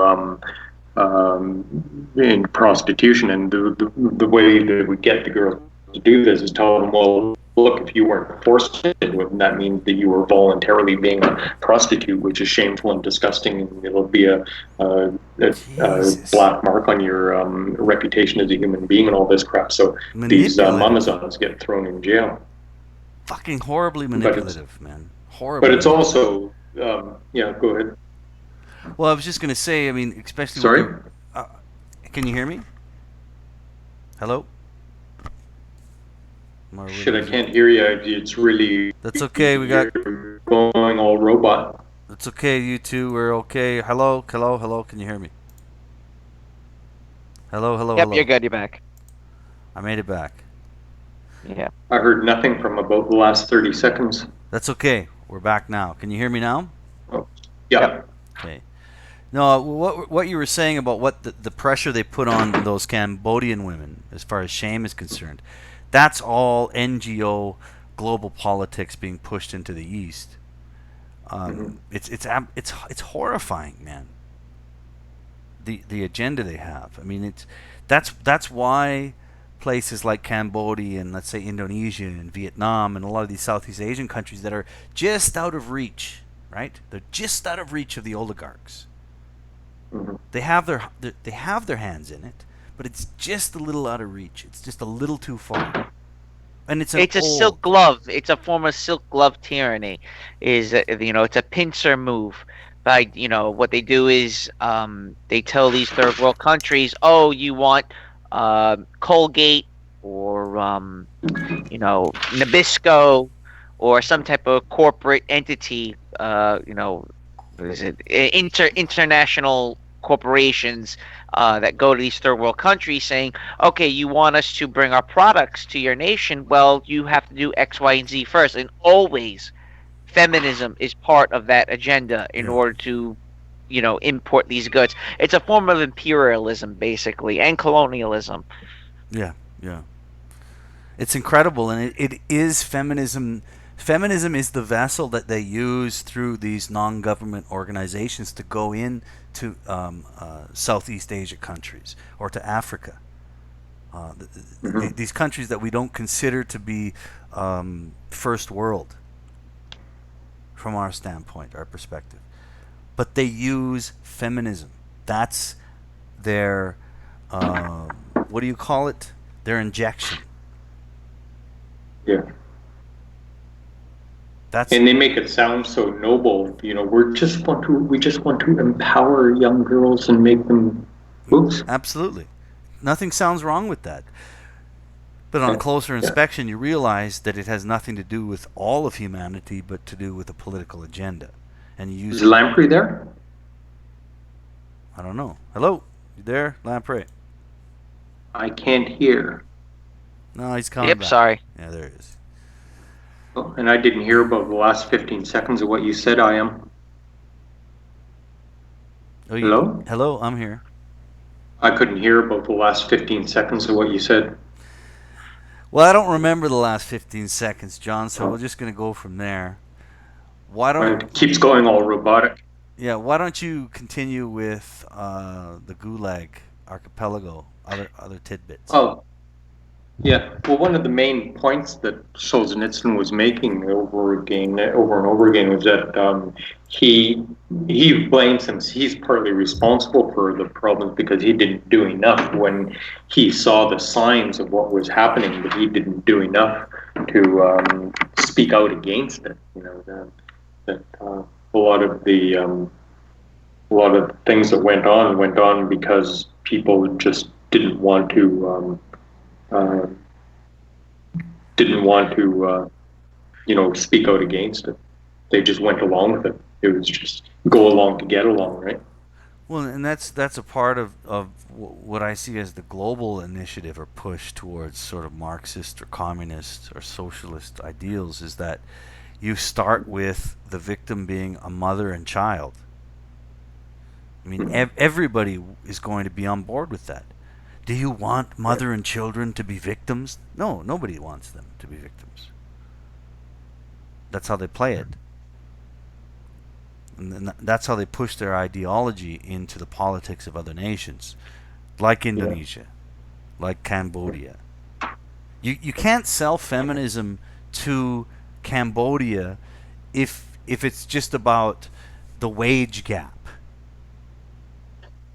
or if it's about how men have more power than women, because those concepts are laughed at when they understand the true dynamics. I mean, these are women that have grew up from the very beginning of a patriarchal concept of family control. They knew it. Like, I'm the woman, this is what I do. This is the man, this is what he does. They've known it for fucking generations. So you can't walk into Southeast Asia and go, you need equal pay. You need to go to work and let your husband stay at home. They'll just regurgitate those concepts. They'll vomit it back up. Well, they can't. Those concepts they can't because they're completely antithetical to their culture. The women there know that this is my job as a woman. That's my job. I'm a man, or I'm a woman. That's a man. We know our roles. It's so common sense. It's logical. It's a part of their culture. For thousands of years, they understand that. You can't bury it in Western neo-Marxist propaganda because they won't buy it. So the only way you can do it is you have to attack it from the level of children. That's where you start, children. But the children will suffer, and everybody will fall behind that. Well, the NGOs are actually making a lot of headway in Cambodia. They're having a pretty large influence on Cambodian society, and I think one of the reasons why they can do it so easily is because of the Khmer Rouge. And a lot of that Khmer Rouge authoritarian infrastructure is still in place.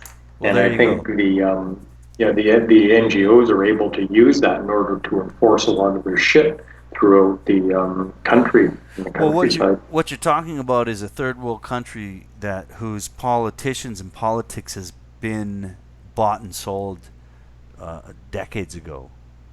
I Yeah. mean, the imperial nation of the West has owned their politicians already for a long, long time. So I agree with you. I think they're doing that in Indonesia too. The only way they can, you can't hit the traditional culture on the head and expect them to become feminists overnight. You can't do it.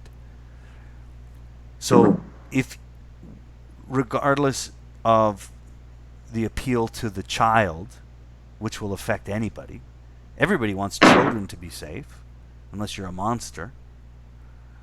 But regardless of that propaganda, the other way is to go through the already existing politics of the despots they put into power in the past. Propaganda, political propaganda. Absolutely, man. Another thing from the Gulag archipelago was the way they treated they were called the kulaks. The kulaks were peasants, but they were relatively successful peasants. They were managed to work really, really hard, and they were able to scrape together a little bit of a surplus of their crop, and they were able to sell it, and they were able to collect enough money to build slightly better hovels than their neighbors had. And the communist administration didn't like this, and it was quite easy for them to stir up hatred against the kulaks. They would just go into the villages and they would approach the people who were not so successful, and they say, "Hey, look, you see those people over there with the houses that are nicer than your houses, and they got the horses that are nicer than what you have." And they, how they get that? They stole it from you. They stole it from you. That's how they got it, and they would be able to instigate hatred against the kulaks in this manner. And I think that really parallels the way that they're trying to push this whole wage cap thing and this whole inequality thing. They're trying to make women believe that if they make less money than men, it's because the men stole it from them. It's got nothing to do with oppression, the oppressed and the oppressors. Women, yeah. Well, the biggest fallacy is definitely the wage gap. I mean, that's been debunked so many times. How many times does it have to be debunked, and yet they continue with that same mantra? Yeah, it's a push for power. The way they get these women whooped up into a frenzy is exactly the same way that the communist administration got the villagers whooped up against the kulaks. And some people tried to put this whole feminism thing down to something fairly recent, like birth control, for example. That the birth control is the reason why we have feminism now. But I'm not sure I particularly agree with that. That was especially this. I don't know if you've watched videos by a guy called Coltane. Yep. Yeah, he's got some pretty good videos, and he had several videos talking about how feminism actually started. He puts it down to the birth control pill, and he makes some really good arguments, convincing arguments about how the birth control is the cause of all these problems. But I'm not sure I agree with that, because you see this kind of a socialist. I mean, feminism is a part and parcel of socialism. And socialism goes back a long, long time. In fact, that book that you recently sent me the link to, Lamprey, the Socialist Phenomenon, he goes all the way back to Plato. Plato was a socialist, and so you can't just, and as far as the birth control pill goes, I mean, people knew about hormones and stuff before. I think when was the birth control pill invented? I think it was the 1950s or something like that. But I think people knew about progesterone and other hormones like that before the 1950s and knew how they functioned. I think that the pill didn't just happen to come along. Somebody had to, there was some motivation to invent the birth control pill. It didn't just happen to fall out of the sky. Somebody invented it, and they had to have some impetus or motivation to invent it, and that was something that came along before the birth control pill. Well, maybe the concept of birth control was about just getting laid without getting women pregnant. The guy who invented the contraception probably had no idea that it would veer off into the malignant feminism that we see today. Yeah. But I think Coltrane was rejecting, part of the point that he was making in his videos was that he was rejecting the role of Marxism in the advent of feminism. But I think feminism 100% Marxism, socialism. It's possible. Now, the socialist phenomenon was written by a Soviet mathematician. Yes. And one part of the writing that I liked a lot was how Trotsky and Lenin would fight over how far they can go with their ideology. So the concept of housing, where Trotsky and Lenin would bicker and fight, I guess, over coffee or drinks, that we should have them broken up, have the sexes broken up. So one dormitory full of women, one dormitory full of men. And then either Trotsky or Lenin said, no, everyone has to live together in one big community. Then I think Trotsky or Lenin would say, well, where are they going to sleep? Should they have their own rooms? And the other guy would say, no, it's got to be all out in the open. Well, what about cooking and bathrooms? And it would just keep going on and on, where they would keep keep fragmenting the concept of socialism and communism to the point where it's just an agrarian society. I'm back, guys. Rico says, because ideology feeds off the deep-rooted envy and resentment females have toward males. Do females resent males? They're taught that. Yeah. They're definitely taught that. I mean, that's why a female can grab your dick in a concert without a feeling of consequence. Lamprey. Mm-hmm. They don't. There's no fear for them. I mean, a man. If you were going to do that as a man, you have to be really drunk, so that you don't have your conscience talking to you and saying, "Whoa, don't do this because you're fucked if you do." Women can do it stone cold sober, and laugh in your face for it. And they understand it, and that's what happens when you give. When you basically feed this resentment. The proletariats and the bourgeoisie. Well, lesbians are resentful. Lesbians are resentful, and transgenders are resentful. Those are the two. Basically, the homosexual agenda, any form of homosexual, is a resentment towards the opposite sex. Yeah. Homosexual male is resentful towards its mother and its father. Yeah. The lesbian is resentful towards men. And the transsexual male is resentful over hypergamy. Well, it's the resentment of the family in the end. It starts with the father, because the father is the patriarchal head of the family. It always has been. That's why we have the fucking internet. That's why the West won. Because it won because it managed to allow men to have an advantage to procreating. It gave men something to live for, which was their seed, their children. A faithful wife, or one that was binded by contract. At least to the point where you knew it was your own fucking kid. And then that woman was bound to you by contract to obey you and do what you told her to do in order to create society. I mean, that was the whole fucking point of it, of marriage. And if you ever talk to men who try to paint the idea that marriage, and you'll hear this from PUAs and MRAs, but they'll tell you that marriage exists because it gave men the ability to fuck. That's bullshit. Men have always been able to fuck. It doesn't matter. Women sell their bodies for cash. You can be anybody and still get laid. Marriage had nothing to do with that. The patriarchy had nothing to do with that. It had to do with the fact that you were invested in kin that you knew 100% were your own. Mm-hmm. And that was the Yes. birthplace of sound society. It's the antithema of government. Government doesn't like that because government wants to replace family in any structure. I don't care if it's socialist or if it's even communist or capitalist. Government always wants to replace family because it doesn't have power when you have families that can usurp it.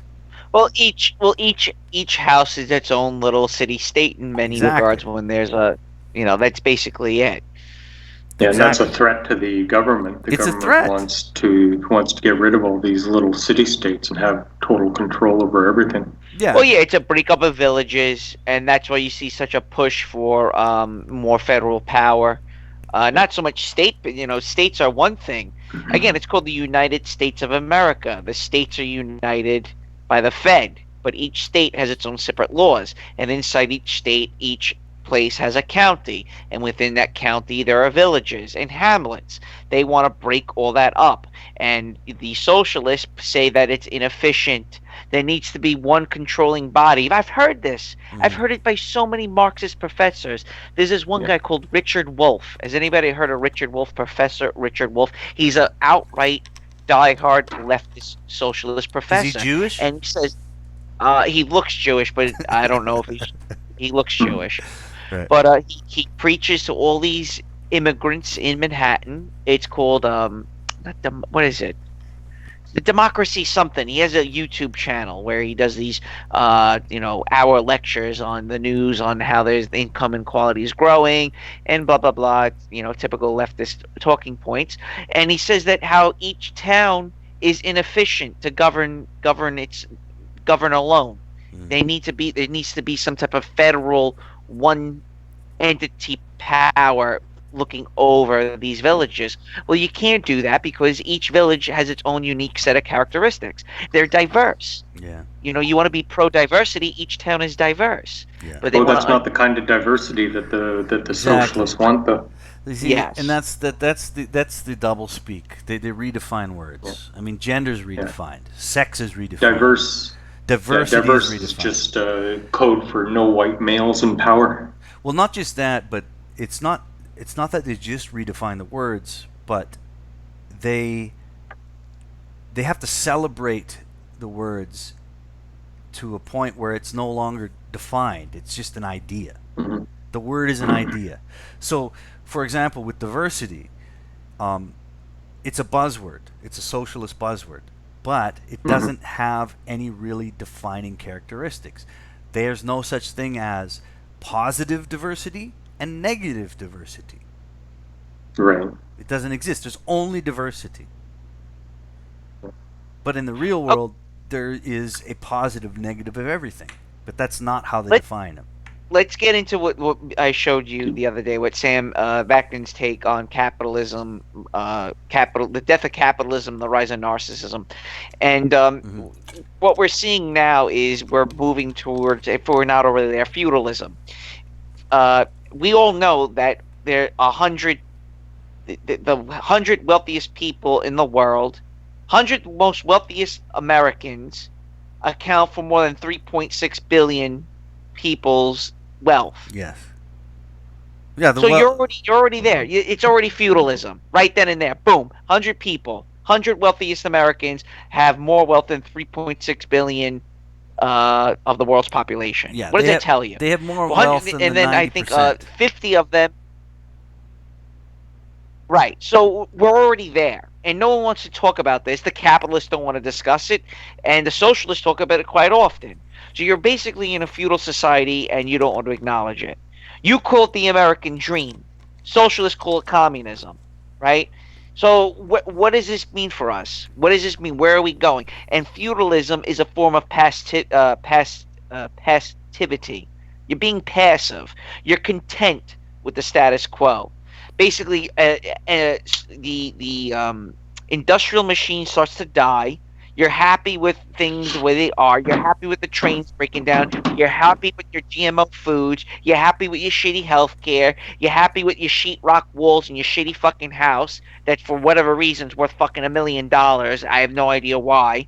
When it's not even engineered properly and it leaks, and you're just content with shit. That's feudalism. And you see the dichotomy in politics. You got further right and further left when this is an illusion.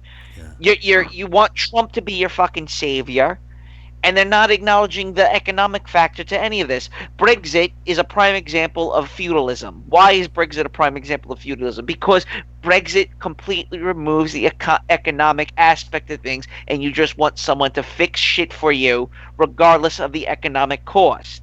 So throw all the immigrants out. Forget the economic aspect to it and how that might crush your economy, removing immigrants. You just want the things to go back to the way they were, and you want a daddy to save you from it. You want Stalin. You want Hitler. You want Mao. You want Trump. Well, You see? well, having said that, though, Lamprey, the creation of the European Union was also a direction towards feudalism. Correct. You don't want to go to war with the other European states. So you either leave it or you stay with it, and either way, you're faced with feudalism. Right. Because that's basically what you're saying. And if that's true, it's very frightening. You're already there, and it started veering off course around World War One. That's, again, this is when the banks came around, the Fed. Okay, that's when countries started getting dragged into wars that they didn't want to go get involved in, and you just go right along with it. Then you had FDR with the New Deal and Social Security. Then you had LBJ with the war on poverty. And then These are all feudalistic concepts where you want someone to save you and protect you from nonsense. Capitalism is purely economic driven. yes, Take note that the right, the so-called right, the conservatives, the Jordan Petersons, don't even talk about the economics of these problems. All they're doing is playing identity politics, which is a telltale sign that you're moving towards a feudal feudalism. system. Yeah, Yes. because you have to identify with the individual as a cult of personality and not on the ideas he shares. We're guilty of this. Yeah. Ayam, me and you are both guilty of this. We are. And that's one thing that Sam back can kind of shed the light onto me, that you are playing into this concept of identity politics. You love Trump. Trump this, Trump that. You're right. I do like Trump because I wanted Trump to fix the problems. Okay? That's what we want. We want someone to stand up to the hundreds. What is it, Hardy? You okay? Yeah. No, I'm just moving my chair. You guys could actually hear that? Jesus. Yeah, it's fucking loud as hell. It sounds like you're drilling a hole in the wall, man. I was just sliding my chair back. It was just a plastic chair, just sliding it back because my ass is hurting and I wanted to stand up for a bit, and I just slid the chair back. Like nails on a chalkboard. Jeez. This must be a very sensitive microphone, and this. That and the tiled walls don't help either. Yeah, you're living in a all tiled for sure. I must be used to it. Let's go to some of the comments here. Paul Slack says the birth control pill did lead to the sexual revolution and huge increase in abortion, which led the way to the big Roe versus Wade decision of 1973. Well, abortion now is contraception. If anyone else has noticed that. Yeah, absolutely. Well, and then there was before the pill, they had condoms, they had they had abortions. There wasn't, the pill wasn't the only way to avoid pregnancy. There are other things. Yeah, like pulling out. Well, also Yeah. if you pulling out, absolutely, that's a huge thing that people don't talk about. But not only Well, I've heard that's not the most effective. well, it's 100% effective because you're not fucking coming in her pussy.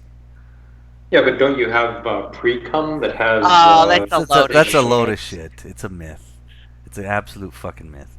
What they want Well, there is is proof. They There want is such a thing as pre-cum. It's just, is there enough? Is there No, sperm in it? Is there no. enough It's to not get? strong It's enough. not enough. It's not enough, man. You got to fucking blow your load if you want to get her pregnant.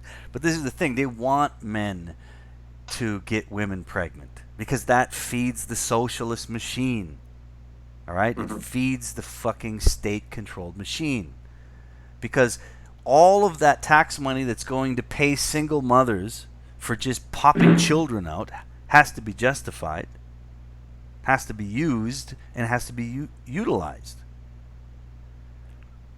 The entire welfare system is built off of women getting pregnant by idiot men. And then not only are every single cent of that fucking single motherhood money, it's coming out of taxpayers, but it's also coming out of men paying for having children they can't see. Their wages taken away from them. All of it depends on the gulag of gynocentrism, where women are the gatekeepers, women are the jail keepers, and men are the fucking prisoners. The entire statist socialist system in the West is dependent on that. You know, and that's why they Paul Slack makes a great comment. Yeah, I think the African Americans are always the test tube babies on what the oligarchs want. 100%. They always been. If you want to see the direction the rest of society is going to go in, just look at the African American community. And it's really fucked up. It's really sad. I mean, and a lot of very intelligent black people in the past have thrown up many flares. They've been talking about signal to the whites. Yeah, to tell you, hey, look, look at us. You're going in the same direction. And God bless African Americans that they're still here, man. They're still here. Yeah, they still survived. they still retain their culture, okay? Especially in the South, deep South. They've retained it. They never let go of it, despite how much shit has been thrown their way.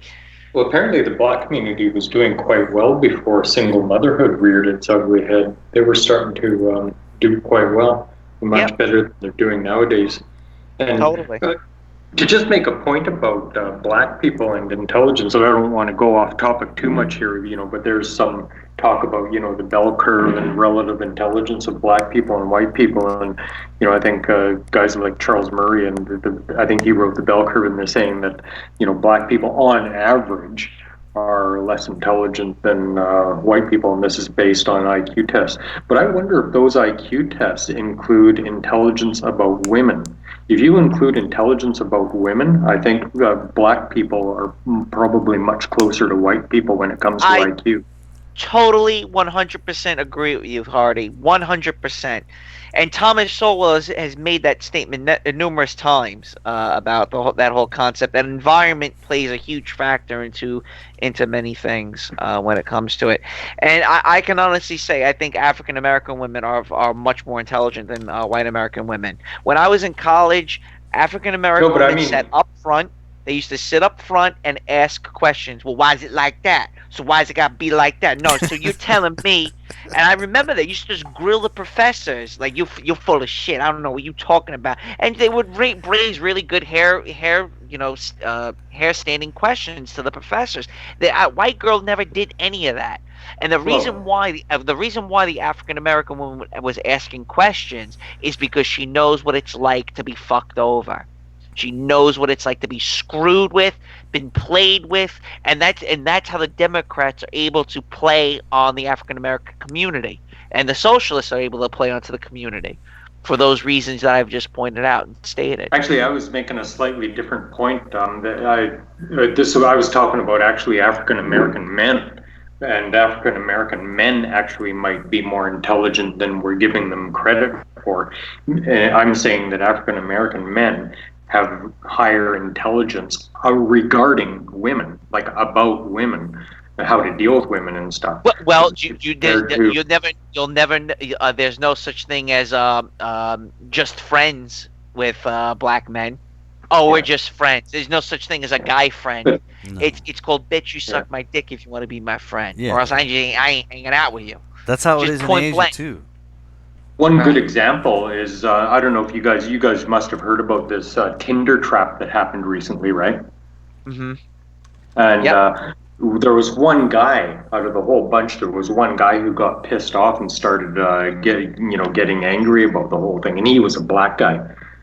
Yeah. But That was the one where the that's just an example. I don't know if that anecdotal proves much, but I think in general, black guys take a lot less bullshit. They were less likely than white men to fall for women's bullshit. And I think if you took intelligence about women into account, I think the black men you would find are probably a lot more intelligent than we give them credit for. Based on just the current IQ tests. yeah, that's a whole other thing is how IQ has come about. But there's I don't believe in the whole concept with that. I think that's a bit of a white supremacist talking point. I mean, how many times does Molyneux have to stay there? No, no, no. Asians are whites. I didn't say that white smartest. Asians are smarter. Asians are smarter. Asians are smarter. He has to keep saying it over and over and over and over time, so it doesn't sound like a fucking asshole. And No, no, no, Asians. Ashkenazi Jews. Well, this is Don't what forget Ashkenazi Jews. right, but the thing that Molly doesn't want to talk about is if you remove the textbook from the Chinese kid, he's a fucking moron. I mean, if I put an American on a stranded island versus a Chinese college student, I'm gonna put my chips in and say the American's gonna survive because he knows he's got book smarts, but he also knows how to survive out in the world a little bit than the fucking Chinese college student who can, if he he can if you, barely you cook take his the own text. noodles. Right, all he knows how to instant noodles Instant thing. noodles. Right. Absolutely, man. Um, look, Oh, one more point I was going to make about sure. Gulag Archipelago. In Gulag Archipelago, there was what was called the 58s, and they called them 58s. Those were political prisoners, and the reason they were called 58s is because that's just the name of the article. Article 58 under the criminal code was for political prisoners, but they were like at the bottom of the hierarchy in prison. The thieves were like they were above. They called them thieves, but that was just a general term for all the prisoners who were not political prisoners. They could be thieves, murderers, rapists, whatever, but they had priority over the political prisoners. The political prisoners were at the bottom of the Oh, heap, and absolutely. the thieves, they could get away with anything. They could steal from the political prisoners. They would steal from the political prisoners and then share the booty with the guards and stuff. They could beat the shit out of the political prisoners. They could do anything they wanted, and the political prisoners could not do anything to retaliate. But in our current Gulag system, the men are actually analogous to the political Yes. prisoners, and the women are like the thieves who can do whatever they want and get away with it. I was just thinking about that, Very thing, trure. that Even incident that Nick had with the broad grabbing his crotch. But if he tried to grab her crotch, of course the no, cops would be he'd be called, and dead. there would be a fight between the uncle and father, and hell would break loose. You'd get your name in the newspaper and everything, right? Yeah. No, absolutely, man. And one of the things, like I never got to read the book yet, but after I downloaded it, I kind of went through the wiki and I looked at some of the things they talked about, and kind of going over the preface of the book. One of the things that I saw mentioned, which I related to after reading The New Politics of Sex, was the fact that the Soviet government, as a part of creating this Gulag system, they had to redefine laws. They had to create new laws.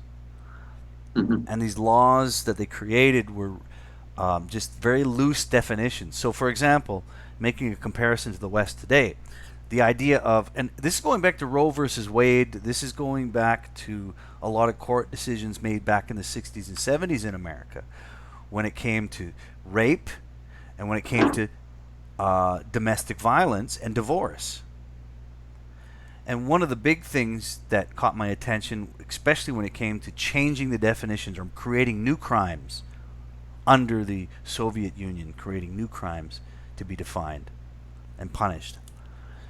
The similarity in the West was that domestic violence became something. It was a new law. Violence has always been a crime. If you punch someone in the face, you can get charged.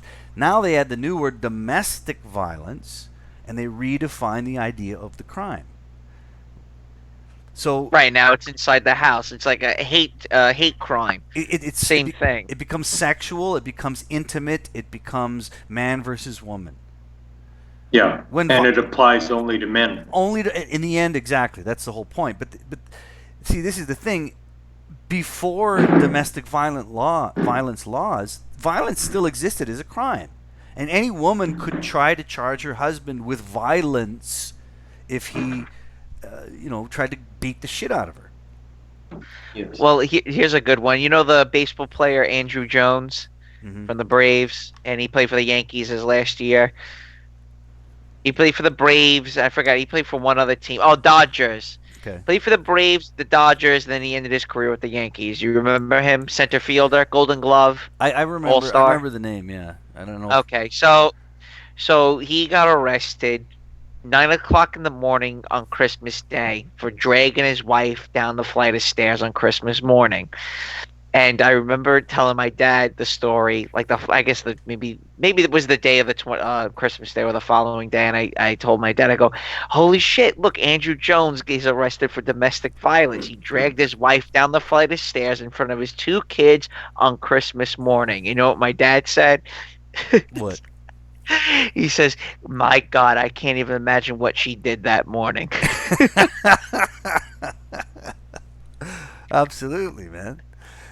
On Christmas morning, think about it. Yeah. In front of your kids, it's Christmas morning. You're opening gifts. You're having pancakes and donuts, and you're playing Nat King Cole. Yeah. And there's and you're in a $1 million mansion, baseball player, all-star. The fire's roaring. He probably had a Christmas tree that was like 12 feet high, and there he is dragging his wife down a flight of stairs in front of his 2 kids. Like, what did she do? What did she do? And the funny thing is, you'll not a single article will tell you his side of the story. No. On what she did. And and this goes back to what I was trying to tell you about all these husbands blowing their wives away and killing the kids while they sleep, lighting the house on fire, killing the family dog, right? Is that you have to dig so hard into the search engine where you'll find a forum or a blog that will actually tell you what really happened in that house, and it'll be the neighbors that start the forum or the blog, and you can read it from there. I go back to that one story where the again, this guy killed his kids. His newborn daughter survived a heart transplant. Okay, and he killed the little infant who had a heart transplant, his 2 kids, and the wife, and lit the house on fire and killed the family dog. And I was captivated by this story. I'm like, what the hell happened here? He was all over the news because of the infant having the heart transplant, and how much money was spent on this infant, close to millions of dollars. It had to have been over millions of dollars, knowing today's healthcare system and the cost of doing something like that for an infant. Yeah. So I started researching it so hard. I spent hours on the internet to find out what the hell happened. So I found out, well, she was in the hospital with the infant. She met another mom going through the same thing, and she went lesbian. Wow. And divorcing the husband after this whole ordeal.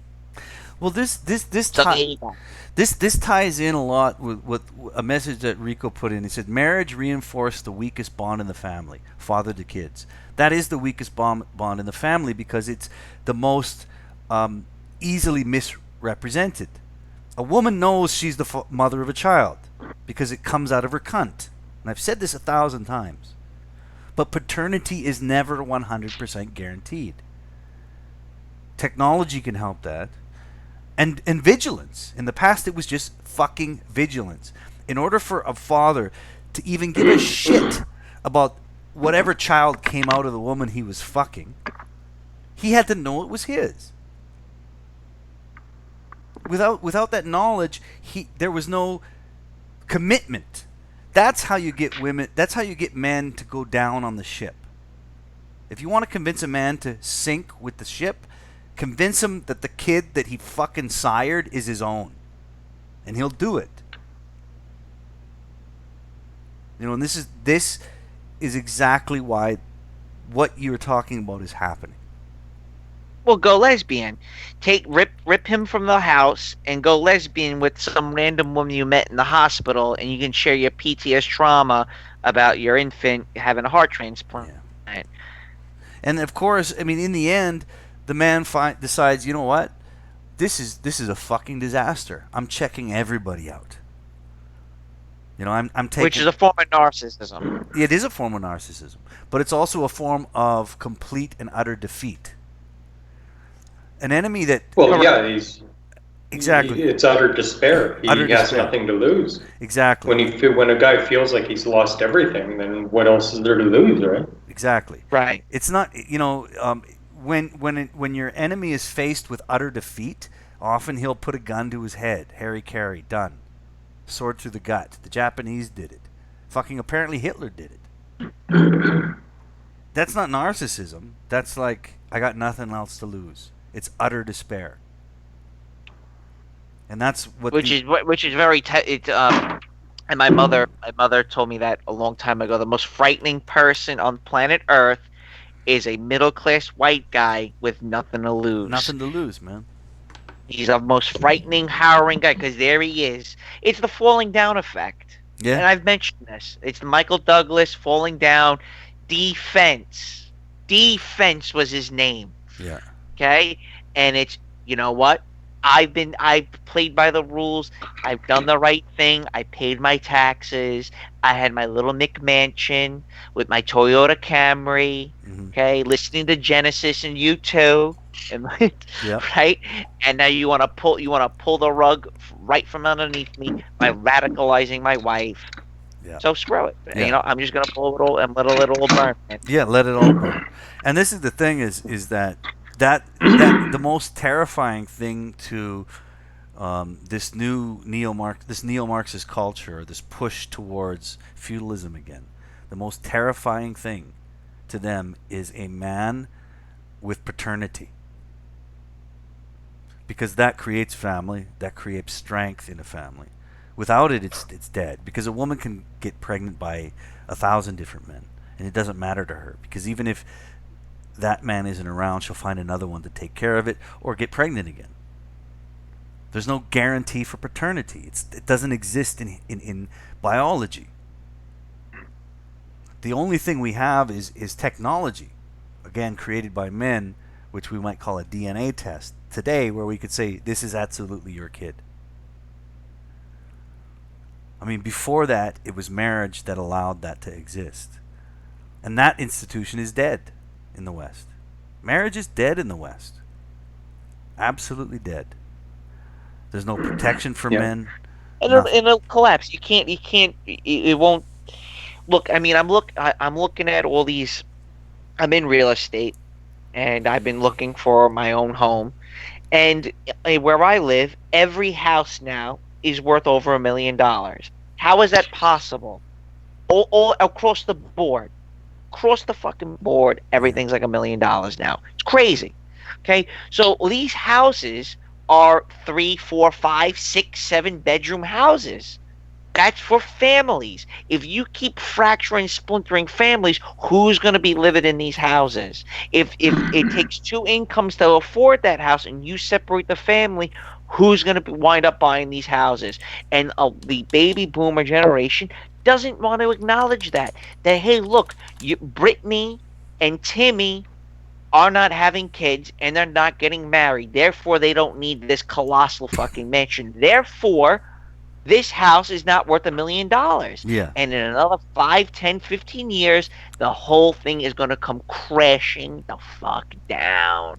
It's over. I don't even think it'll take that long. And I'm fighting with realtors. I'm fighting with baby boomer realtors. I go, the party is over for you as a realtor. You cannot sell me this plate of shit. I'm not going to be a bag dealer with a $500,000 house, because I'm not having kids and I'm not having a family. What am I going to do with those 2 or 3 extra bedrooms? Well, guess what's really going to happen?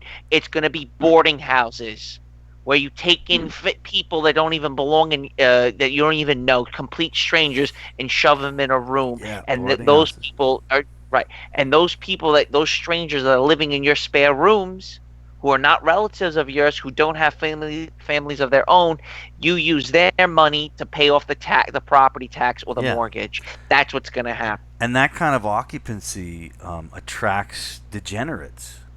Correct. Because there's 100%. Yeah, because there's no solid kind of family. It's not the suburbs, man. You know, you're And guess what? It's even worse because he has more rights than you do. You're the landlord. yeah, Guess what? The degenerate has more rights than you do. You can't throw him out of your house. yes, Think about that. yeah. So what's going to happen? It's over. Well, it's going to be It's basically over. Dude, you have no idea how hard it is trying to find a house. I cannot believe this. Well, I think what's going to happen is that most of those areas, it's all going to be pushed into a more centralized location, and it'll become cheap housing for the degenerates. And Feudalism. Yeah, feudalism. Think about it. What did Sam Vakin say? He said feudalism is usually a rural concept where people live outside the cities. Communism was a rejection of urban culture. Yes. Again, Cambodia is a perfect example. Yeah. You're going back to a peasant society. Now, for the first time in history, feudalism can be implemented in cities because of technology. Yes.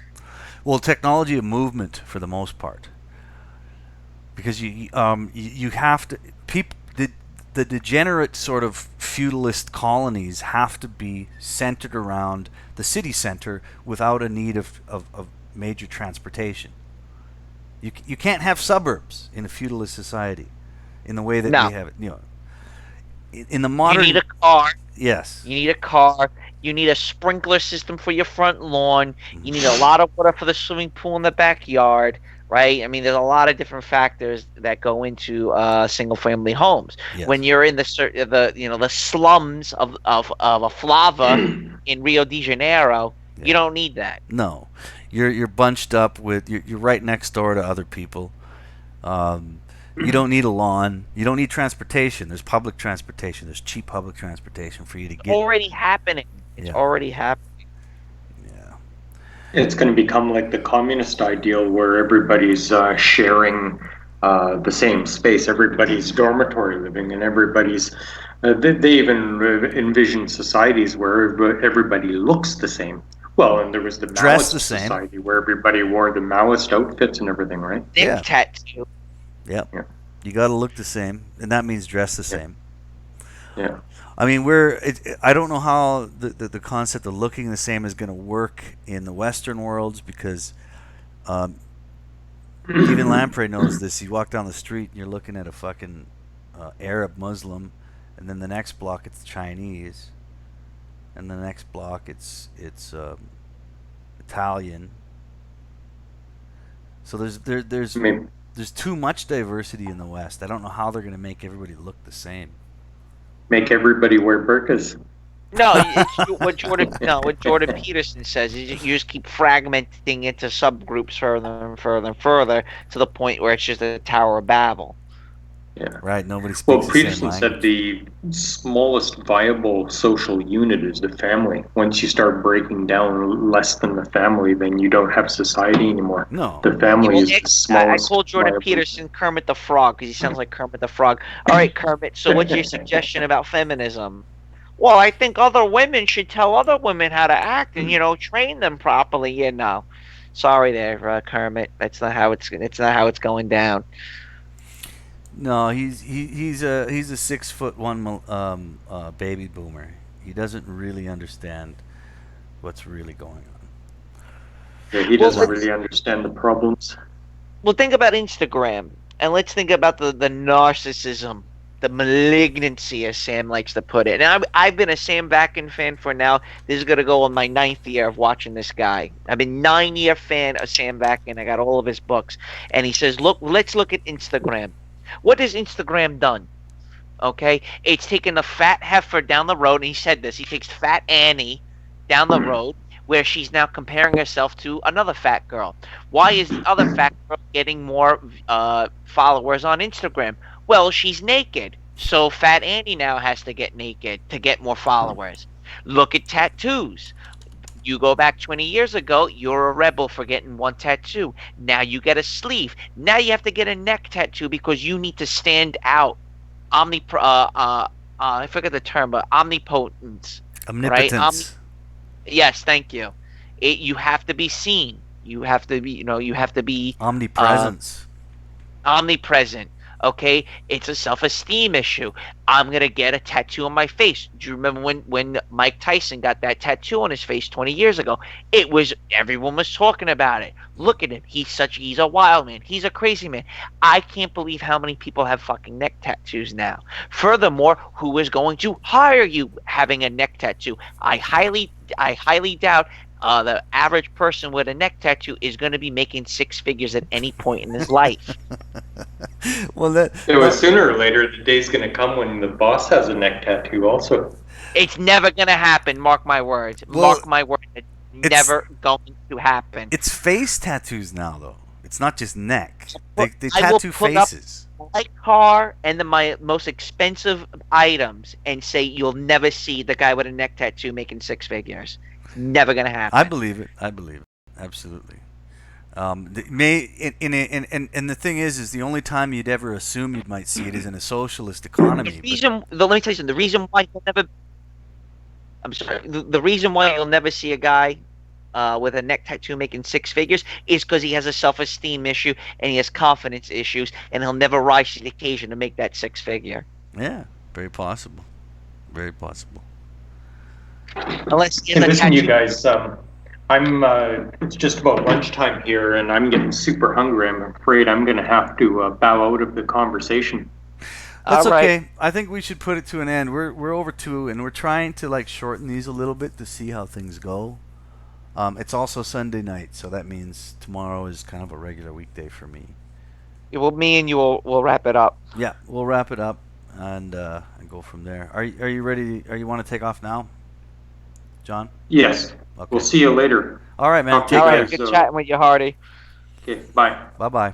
All right, Hardy's gone. He's into the noon hour. It's into his lunchtime in Me and you will Cambodia. keep going. What Yeah, are we at? 2.5? 2:16. All right, we'll go on for another 15 minutes. Yeah. The other,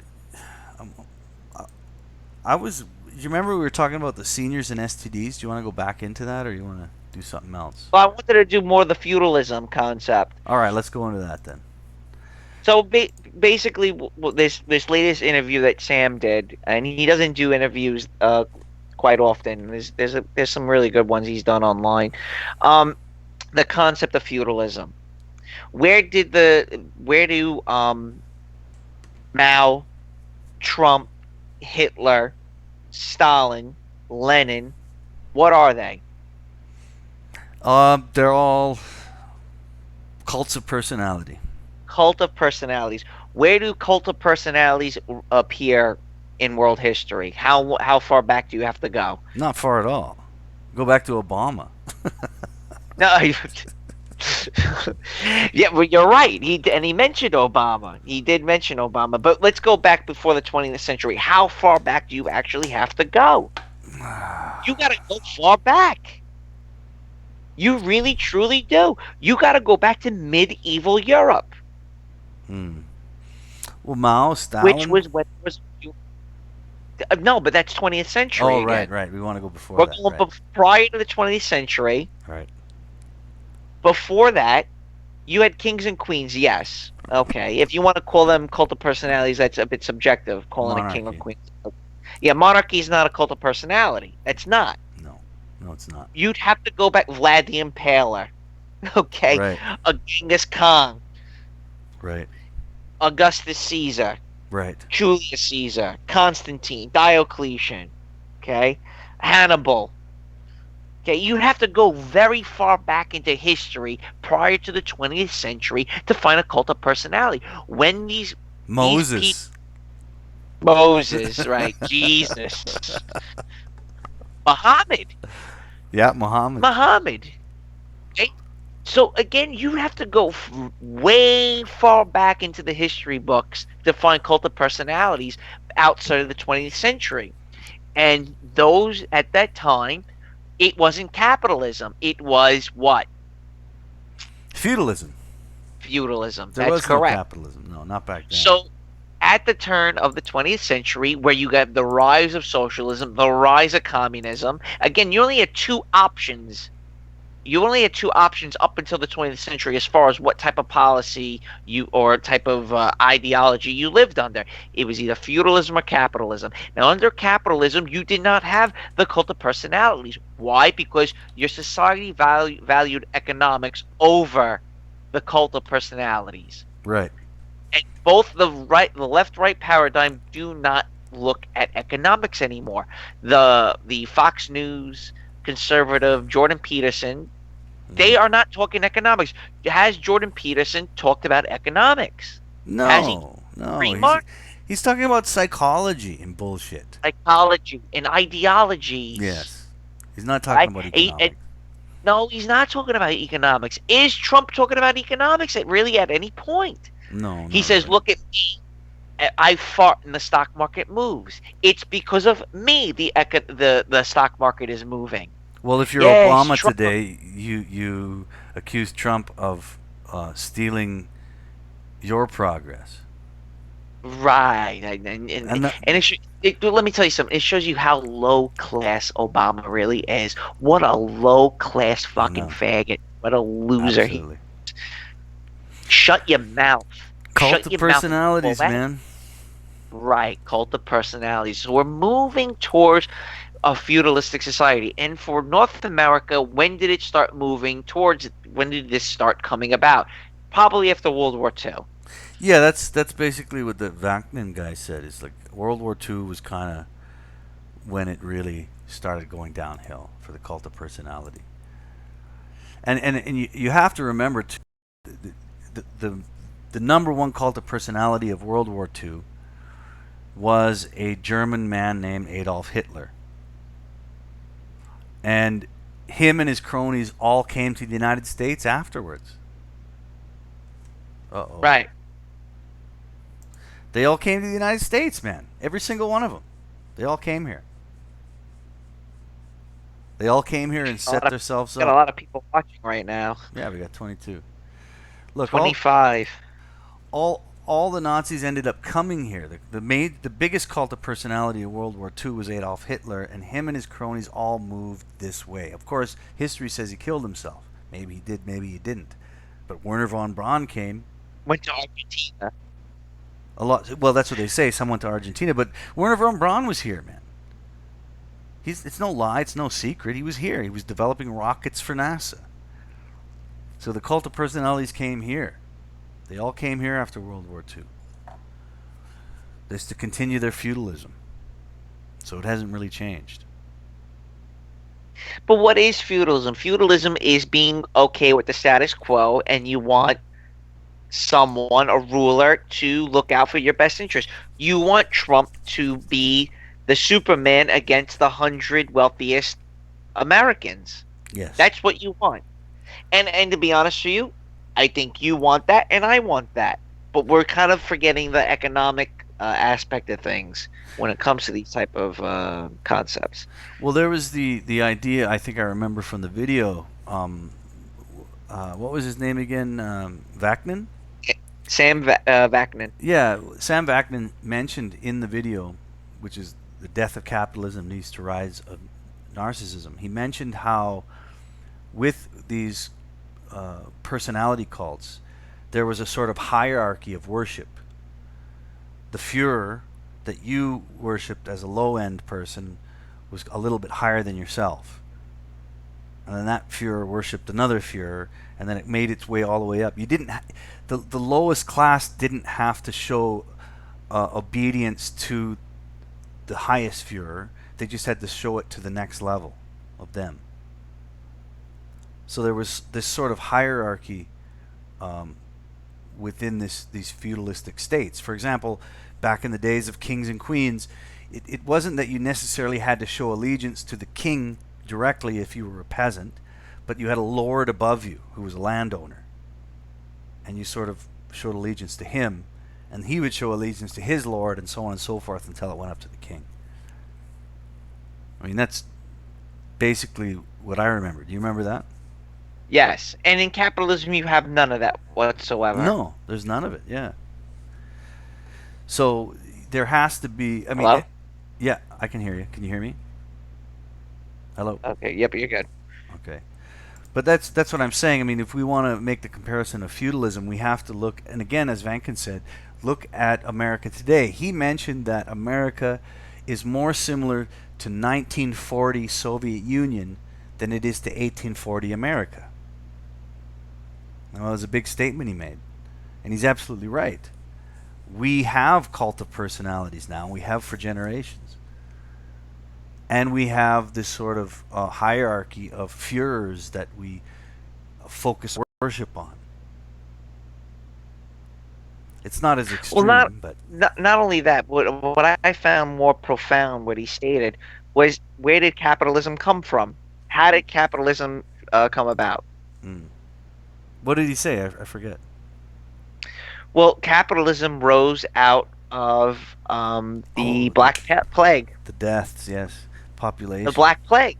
So you had feudalism up until the Black Plague. When the Plague came about, you lost your working force. They were wiped out. So the lords, the oligarchs of the time, were forced into paying their workers, Yes. and this led to the Renaissance.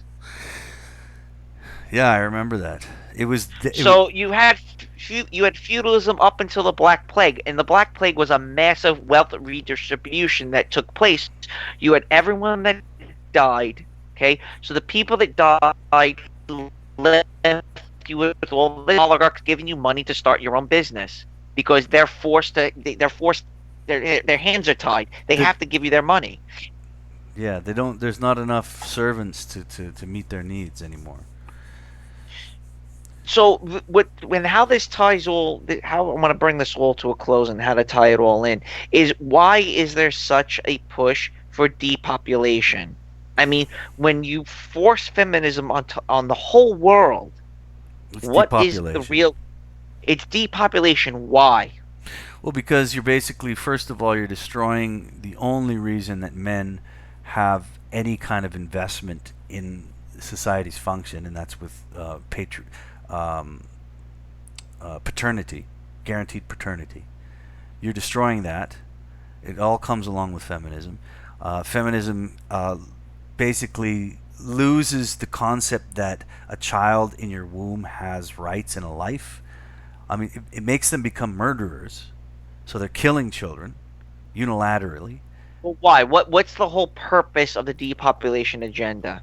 Well, if what you're saying is true, then the depopulation agenda would be an antithesis to the oligarchs or these people in charge. It would be an antithesis to their plan, because the more you kill off the population, the more you become dependent on the remaining population as someone in that system. True, Feudalist you're system. right, but because of technology, they just simply don't need you. They don't need it. Robots. You just have everything. Yeah, just have robots. So just have like and this goes back to the Georgia Guidestones. Right. Keeping the population low. Right, keep it low because basically you don't need this many people anymore. You have everything you need. Everything's built. Okay, and you just have robots, manufacture and make things for you at this point, and it'll be a leveled off status quo. And feudalism perpetuates this problem because feudalism is a form of being content with the status quo. People are not rioting or burning stores down because people are happy with the status quo. Even if Trump was Happy to get slaves. the happy slaves. If Trump was to be impeached, are you really going to rebel? Are you really going to do anything? Look at Brexit. Brexit's not going to happen. We kind of knew Brexit was going to happen. Are the British going to do anything about it? No, probably not. No, you're content. You're content with your Feudalism. your games. Yeah. Absolutely. You're content with shit being broken. You're content with the trains being broke down all the time. You're content with your shitty food. You're content with your shitty socialized medicine. You know, I have a theory that feudalism can only exist if you can create men who are content with nothing. And you can't do that if you give them families. In fact, I'd go as far to say is that feudalism can exist in a patriarchally dominant society. It can't. If you guarantee paternity, there will be no feudalism. And I think that because of that, it is men that drive the systems of capitalism and free market. So I think in the end, if you create a situation where men do not have a guarantee of paternity, where patriarchy and patriarchal rule is thrown aside, and it's more gynocentric, and through these certain laws they've done, if you do that, that will allow the opposite of capitalism to flourish.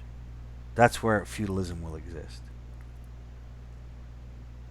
I think that's the game between men and women that I think even the religionists knew past in the past, and that's why we've survived as long as we have. They knew it. Yes, Hadrian was gay, Paul Slack. He used to fuck like a 10-year-old.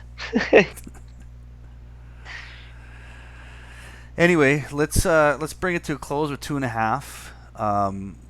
But it was a good conversation, and there's a lot more to talk about on these issues. Definitely. Hit the like button, guys. Yeah, definitely hit the like, share it. Somebody was mentioning they were sharing it on Minds earlier. That's great. I'm trying to make accounts in a lot of these alternative platforms these days. Yeah, I don't know what happened. We went from 500, 600 views, and it come crashing back down to 200. Yeah. Go figure. Well, we're living in a gynocentric, Jewish-run, media-driven Feudal society. What the fuck do we expect, man? Wow. All right, You still got porn. You still got pizza. That's right. You still have Ayam. You still have Lamprey Milt. That's right. And Be happy. Be content. Be wise. Be MGTOW. And you still have the single mother next door. Just remember to slap her in the face the next time you see her. Right, with your dick. Yeah, with your dick. All right, guys. Thanks a lot. We'll see you again in a week's time. Be safe, be wise, be MGTOW. As Lamprey said, take care.